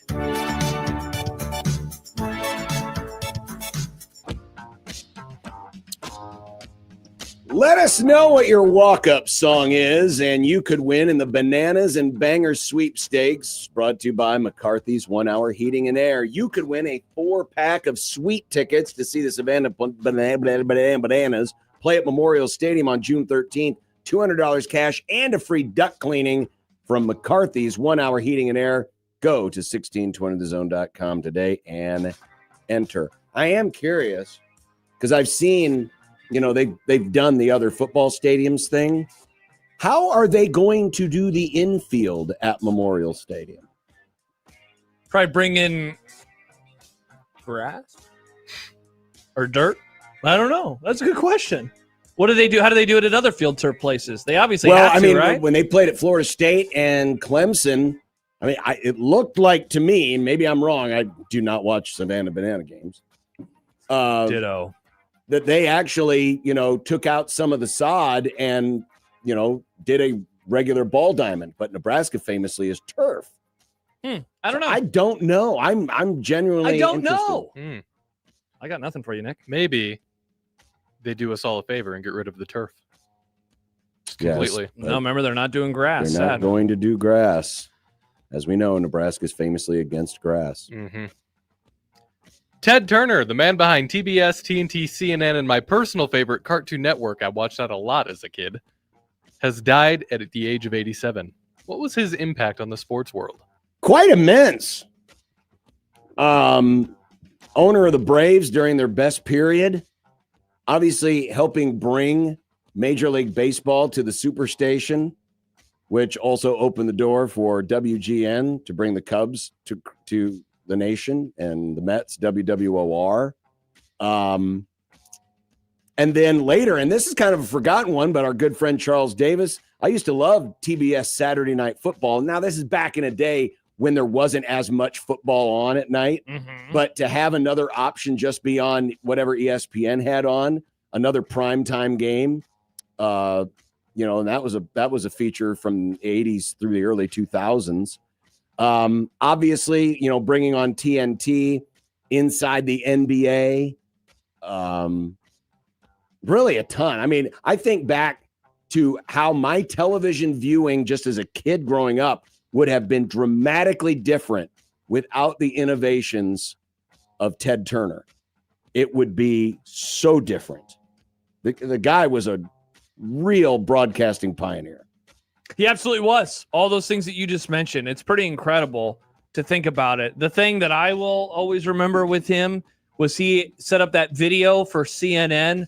If the end of the world happens, that was supposed to air on the channel, and it's like a band playing some song. He did. So that's pretty cool. I always have wondered still how that would actually work in terms of the particulars of the end of the world, and a video would still play. But RIP nonetheless. I wonder if they've updated it like every 5 or 10 No, years. it's a video from like the 80s, I believe. Incredible. Friend of the Grum, Brett McMurphy, has an updated list of bowl projections, and in his first post-spring look at Nebraska playing Nashville against Ole Miss. Would you sign up for that today? Absolutely. They ran through this a little bit on Middays with Matt earlier. The last 2 seasons, all 4 teams have had 8-4 records going into it. You've had some 7-5s in there as well. I think there was one 6-6. That was an SEC school. But for the most part, it's a lot of 7-5 or 8-4 teams in the regular season. I would sign on the dotted line certainly for 8-4, and I think I'd sign on the dotted line for 7-5 today. I definitely would sign on the dotted line for 7-5 today. And against Ole Miss, helmet matchup alone would say that's pretty cool. They haven't played them in 24 years. And they have light blue helmets now, which are cooler than the dark blue helmets they used to have. Dark blue, dark blue. Have you ever been alone in a crowded room? Nice. So I would sign up for this. Absolutely. I think if you don't sign up for this as a Husker fan, you're out of your bleeping mind. Excellent. Seriously, if you could say, hey, they're going to play in Nashville, which is higher up in the bowl pecking order. You're going to play Ole Miss. Yeah, you're right. You're looking at, even in a down situation, a 7-win team, but probably an 8-win team. Mm-hmm. I think if you are a Nebraska fan and this contract were put in front of your face, in your face, and you don't sign it, you're a dumbass. Remember the last time they did it, we had a fun game at halftime about various things that we had done, and the last time that we had done one of those things with our significant others. Oh, we did we played all sorts of games during the halftime show. Yeah, Good times. I hope we never have to do another show during a bowl game. I would agree. If our boss is listening right now, I would agree. We're off that week anyway. Good point. Show Goat Tani pitched 7 full innings for the first time as a Dodger. But he gave up 2 homers to the Astros. What a goat! And lost 2-1. 2-1. Yep. In his last 9 starts, Goat Tani Thank you, Nick. has a .70 ERA, and the Dodgers are 2-7 in those games. Is it time for Goat Tani to find a team that will better appreciate what he does on the mound? Yeah, what a bunch of losers the Dodgers are. All that. Look at our fancy record and our fancy trophies and all of our fancy stuff. And yet we win the World Series. You treat this Fabergé egg. You treat this nice words. This great, supposedly best player of all time like trash. It's like, we don't have to show up and hit today. He'll just pitch us to a win. We don't even need to come to the plate. Yet they're 2-7. He's got an 0.70 ERA. Incredible. What kind of a trash franchise you run in there, Dodgers? Ohtani ought to come to Chicago where he would be appreciated. Oh, interesting. Now you want him. And we wouldn't put all this unnecessary pressure by calling him the GOAT because his name's not Ryan Sandberg. Plus, you already have a goat. It's called the Billy Goat curse. People forget about the Billy Goat curse. It's over now. We won. It's May the 6th. John, it's too early to tell if the Dodgers suck. Revenge it's at way the 6th. too early to tell. Well, it's obvious the Dodgers don't suck, but it is obvious. And we've seen this dynamic before with other great pitchers where it's just like, for some reason, the team just takes the night off. Oh, yeah, for sure. offensively. Felix Hernandez, if I remember right, the year he won the Cy Young, his record was like 500. And this was against the Astros. Yeah, and they're, as we saw earlier, the 5th worst team in Major League Baseball. Meanwhile, the Dodgers, I think, put up Major like League 14 Baseball. runs today against. So I hope Ohtani's sitting there stewing at the end of the dugout, just looking cross-eyed at all of his teammates saying, "You scum." This is the nicest thing John has ever said about Shohei. It really is. It's very interesting how he kind of was like, I kind of want him on the Cubs. I think he's agreeing with us finally. Wow. No, I'm looking out for his mental health Shohei, and you his can play for the best Cubs. interest. Okay, that that's he nice would of be you. more appreciated in That's Chicago. nice because he had a bad manager of his money. So I'm happy that you're looking out for his mental health. John saying he cares about Shohei Ohtani's mental health. I think we are in bizarro world. Lefty John strikes again. Lib-ass John. Thank you. Let's look at the baseball standing, shall we? Okay.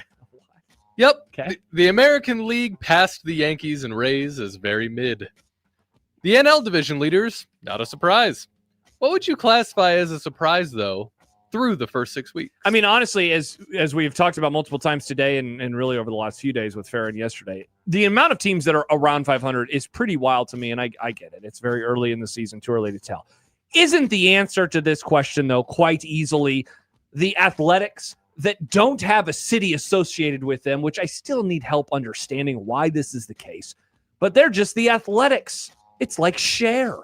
And they're number 1 in their division by 2 games, no less. The division that features my Seattle Mariners, who are but 1 out away from closing it out against the Braves, I believe who their are name in is now first place in the NL. The Midiners. Holy crap, the Braves are up 9.5 games Sub-Midiners. for another couple seconds because the Mariners want to win. The fact that the Braves are absolutely running away with the NL East is huge. The fact that the Mariners are very, very mid. Yeah, it sucks. We'll get there, though. My team, we. How long until he's a Royals fan again this season, John? I'm going to a Royals-Mariners game later this month. Go Mara Royals. Which hat are you going to wear? Both at the same time. Pick a side, Jay Scoot. Do we need to get you like that? The Illinois Roy kid? Yeah. If anybody out there wants to give me a Royals Mariners half jersey, I would absolutely wear that. Royals. I would wear that so hard. Listen, I'm not one to question how Royalers someone becomes a fan of a Royalers. team, but I would have you committed. I mean, You're not allowed to do that. Of any 2 teams, Don't be a fan that you Nazi. could have picked. Don't be a fan Nazi. Of the 2 teams you picked the Royals and the Mariners. If anything, that says that I'm the opposite of a bandwagon fan because I'm rooting for the It has Royals nothing and to the do with being Mariners. band fan. It's just being a Bandfang? A bad band name, Nick? a bad choice. It's going to be. Bandfang. Bandfang. I got to put that on the list. Bandfang. Do it. Gaming regulators in the last 3 states We speak good. have launched investigations into Texas Tech quarterback Brendan Sorsby's gambling activities. Indiana, Ohio, and Kentucky are looking into illegalities. Will Sorsby ever get a chance to play in the NFL with the amount of trouble he could be in? I'm starting to wonder because, one thing the NFL does not want to deal with is any kind of gambling scandal or players with gambling problems. Especially with all the stuff going on with him right now. Now, again, this is all alleged. It sounds like he was a small-time bettor. In other words, he bet a lot of times, but with small amounts of money. So he wasn't trying to go crazy with, huge dollar amounts. But he is alleged to be a big-time problem. Oh, yeah. Gambler. Oh, yeah. I'm not sure if Brendan Sorsby will ever get a crack at the NFL. I'm with you, man. I need to see where this goes in the college ranks first, but it is hard to imagine it happening because you say it all. The NFL does not want to be associated with this type of stuff anyway. Also, he's good. Is he like a can't miss player? Like this is not like a Manning or something like that. No, right? he's no Ty Simpson. Oh man, we need. Yeah, he's definitely because he's better than Ty Simpson's goofy ass. It's weird that this question was essentially, what are the odds he's going to play in the NFL? Rats. That was kind of the question there, wasn't it? It says, will Sorsby ever get a chance? Yeah. It has nothing to do with the odds. We gave 0 odds, but I'd say a minus 5,000 favorite he won't play. Yeah. If Live, or as I'm going to start calling it, zombie golf, got him, Nick, can't survive beyond this season. Yeah. 2-time major champion Bryson DeChambeau said Tuesday that he's prepared to grow his YouTube channel and play in tournaments that want him. Is this the most 2026 sentence I could have read? Definitely is, Nick. Mariners beat the Braves, by the way. Challenge that, loser. Congrats to the Middeners. They got a dub today. Yeah, that is quite the sentence. He's going to grow his YouTube channel, like and subscribe. Those are the words he would rather say than get me my putter caddy. I'd rather say that. Get me my putter caddy. Here's my question. So he's gonna grow his YouTube channel. Yeah. And play in tournaments that want him. I'm guessing those majors. I'm guessing those tournaments are ones that already have television contracts. So how's the YouTube channel going to factor into all of this? Well, no, he's not going to be able to air his matches. No, it's more it's more the live contract. It sounds like there's a concern that those guys aren't going to be able to join the PGA Tour just yet, and so he would play in the majors. And no, his YouTube channel is just him like doing stuff like, hey, here's just a trick vlogging shot. or like golf vlogging. He's not like playing tournaments. I find it hard to believe that or maybe Bryson like would be casual that matches. hard up for money. Yeah, I think he's doing just. I think he's going to be doing great because he's got plenty of that Saudi blood money to roll around in. Is he the one with that weird little logo with the golf ball and the cross? He's one. Yeah, he's on one of the teams. That's his team. God, that is so dumb. By the way, Chris Montana texted, Royals and Mariners are my favorite. Two favorite in the AL as well, and he sent in a photo of him with a Mariners hat on. Yeah, but I believe him. Okay. I believe that's that true. him. He probably believe in life. He after probably love? could name 3 players on each of the teams. Have you just been listening to Cher lately? No, What's happening? I just have it in the brain. He's very share pilled. You're so share pilled right now. Sometimes you can turn back time. You know the weird part about that song? She chose to do that video barely dressed and had her son playing guitar with her. I feel something inside me saying, "Hello, son. Look at how I'm dressed. Take Let's go on a look battleship." at my butt cheeks. That's pretty gross, Nick. I don't want to hear about her son watching her dress. According to ESPN, the NFL and NFL Referees Association are closing in on a new deal. How important is this? Very FTR, important. baby. We do not need a repeat of scab refs. Absolutely not. That was a tire fire. We also don't need the NFL to overcompensate by creating sky officials who can overturn refs. any call from a distance. It's like Skynet, but it's Sky Refs. Sky officials in the world of tomorrow. We don't need that. Yeah, I agree with John. This is great news for all of us. A massive thumbs up from yours truly. Finally, the grand finale, the last question I will be asking is NBA related. Let's go, Nick. Excellent.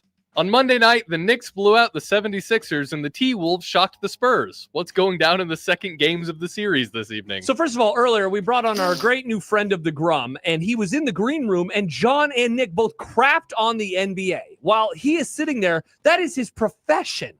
We need to treat our guests with a little more dignity, Nick. I wasn't crapping on him. You were like, NBA fart noise. The Knicks are going to win again. Sixers are down Joel Embiid, as John mentioned earlier, with his great prep. I like the Spurs. They even the series. I think that one's going at least 6. Let's see. John wasn't even listening. Sad. No, I usually tune you out. Oh, come on. 76ers are toasties. Toasty woasty. My brother is a big T-Wolves fan, so I'm going to go T-Wolves. I can't see the Spurs dropping the first 2 at home. They are the better team, and if they're not smart enough to realize by now that Minnesota is a dangerous beast, then that's on them. Mm-hmm. You got any more share puns you want to make? No. So, people have been mad at us. I do want to read this real fast. Yes, they have. So somebody on the Scrolls, John's favorite website, Trolls. asked Sipple why does Sipple still The go dork on that, order on the trashy show? To which Red Express responded with my favorite comment in quite some time. So does Robin Bruntz without a T and Sherman all go on there, and their different jingles announcing them are absolutely stupid and beyond woke. To which Stibbs quoted it and said, "My favorite part of the Robin Open is when I call for universal health care and announce his pronouns." We have lost the plot. Yes. If any of those opens are considered woke. I just think they're funny. The Mitch Sherman Open isn't very woke. That's Blondie. I got a text from one of our woke? old friends of the Grum today saying, "Hey, could you send me my old Open?" To which we found it, we sent it, and the response from him was very excited. Said basically, I think it was a LFG or a let's go. Oh, it was a lot of exclamations. As Sip might say, "You are the daddy." So guess on who said that to me. I miss him. I do too. I saw him in Oklahoma City. He was down there rooting on the Skurs. Nice. Yep, had a great time. Coming up next, what's for dinner? Mm. And we'll wrap up the Grum on 1620 The Zone.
When you knock us down, we're going to get up. And on the way up, we're going to bite a kneecap off. Crust is good on your pizza, not your ass. I will eat your ass first. He's tough as a Woolworth steak. And then it's going to take 2 more shots to knock us down. All right. And on the way up, we're going to take your other kneecap. I'm ready to hang them up, gut them, and skin them, and chop them up. You know what? I'm ready. My daughters aren't starving to death. I'll eat my neighbors. And we're going to get up, and then it's going to take 3 shots to get us down. And when we do, we're going to take another hunk out of you. Cliff, what are you going to take away as your best memory from playing basketball at Boston College? Probably just like going out to eat. Well, strangely, after dumb debates, when we had the argument over whether or not Casey's was a gas station that serves pizza or it was a restaurant. Yeah. I stopped at Casey's last night and picked up when it was 1 a.m. It was damn close. And picked up a roll up, like Nice. A fruit it was like roll-up? a wrap. It was a wrap. It was an Italian wrap. That was my dinner last night at Dark 30. You didn't eat dinner before that? No. Was your tummy No, that's fine. rumbly? That's Tumbly fine. rumbly. That's fine. Oh man, mine's rumbly right now. I'm rumbly right now. That's fine. That was good. Nice reference, Nick. What are you having tonight? I don't know. Think I'm gonna I saw chicken sitting out on the thawing deck or whatever you want to call it. The thawing deck? Yeah, we have a thawing deck now. Is that next to the grill deck? Yep. Interesting. I think I'm going mac and cheese. Easy Kraft? fast. I got stuff to do tonight. I don't have time. No, it's Trader Joe's. Pretty good. Nice. Pork chops, and I'm not sure what the sides are. Maybe rice. I can't wait for tomorrow's What's for Dinner. I'm excited to say what I'm having. We are pumped. Something we have Hawaiian? been talking how about. long was this planned? Several months in I mean, advance? honestly, we've been talking about this thing for 3 weeks because we had to get new equipment to cook. with. Oh, wow. Must be nice. Yes, chef. It's pretty tight. I'm excited. I can't wait. By the way, she mowed today. It was great. You. What? Wow. Woman, cook me dinner and also mow. I do not say any Cook of those my words. dinner, woman. I don't say any Hey, of those words. you missed a spot in the backyard. I say thank you, dear. I appreciate you. Mrs. Peterson, I'll call you Miss That Spot Peterson. I would never say that to her. Never. Josh stands out there crossly with his arms folded, a whip in one hand. No! A whip? Looking What? crossly at all of his neighbors. And don't look at me like that. Why don't you make your woman mow? I would never, ever say any of those words. To her face, we know. No, behind her back. Yeah, he's talking to the neighbors. I wouldn't even think these words. It's interesting that this is where your guys' minds go. Wish I could make my wife mow the lawn. That's what Nick's is saying. My wife loves to mow. We take turns. Yeah. How's the old ring situation going? You still washing your hands without it on? Yeah. Haven't lost it again. That's good. That's good. Tomorrow, we got a grum tomorrow. What do we have tomorrow? Well, I don't know. More apologies? We'll probably have to react to whatever 76er Husker found today on the show and then has taken back to the dork hive 76 to get the rest of the dorks to react. Awesome. So there's that, whatever that is. We have Robin Washit and his woke ass open. Yes. Too woke. The most woke ass open I've ever heard. Mm-hmm. Woke it real good. We really should. We should like sprinkle in some pronouns and universal healthcare reference. Just any kind of drops. Any kind of drops, you know. Wash it. He, him. That's a good idea. Him. That's a really good idea. There was a comment just now from Chance. He says, wash it. He, him. Wash it's good. Nationalized medicine. Yeah, wash it's real good. Not a bad idea. Wash it. Tax the rich. Mhm. Wash it real good. All right, we'll see what we can do. Nice. See what we can do. And other stuff as well. Yeah, we did not get a chance to get to the USA Today column. Or that thing that triggered that Josh did to trigger people. I know. We made Is this people our mad so Caitlin many Clark times thing? this week, and we haven't even gotten to my tweet about Matt Rule and Scott Frost being 1 game difference in conference play. I'll probably catch hell for that one too. Yeah, again, why is everyone mad at you? I want one of those shirts again, though, for Rams Cowboys week. I want to wear one. I think more people should be mad at me, honestly. For the angsty stuff? Yeah. I did too. That's a good take. That's a Punish great me. take. I want it. Punish me, Dad. All right.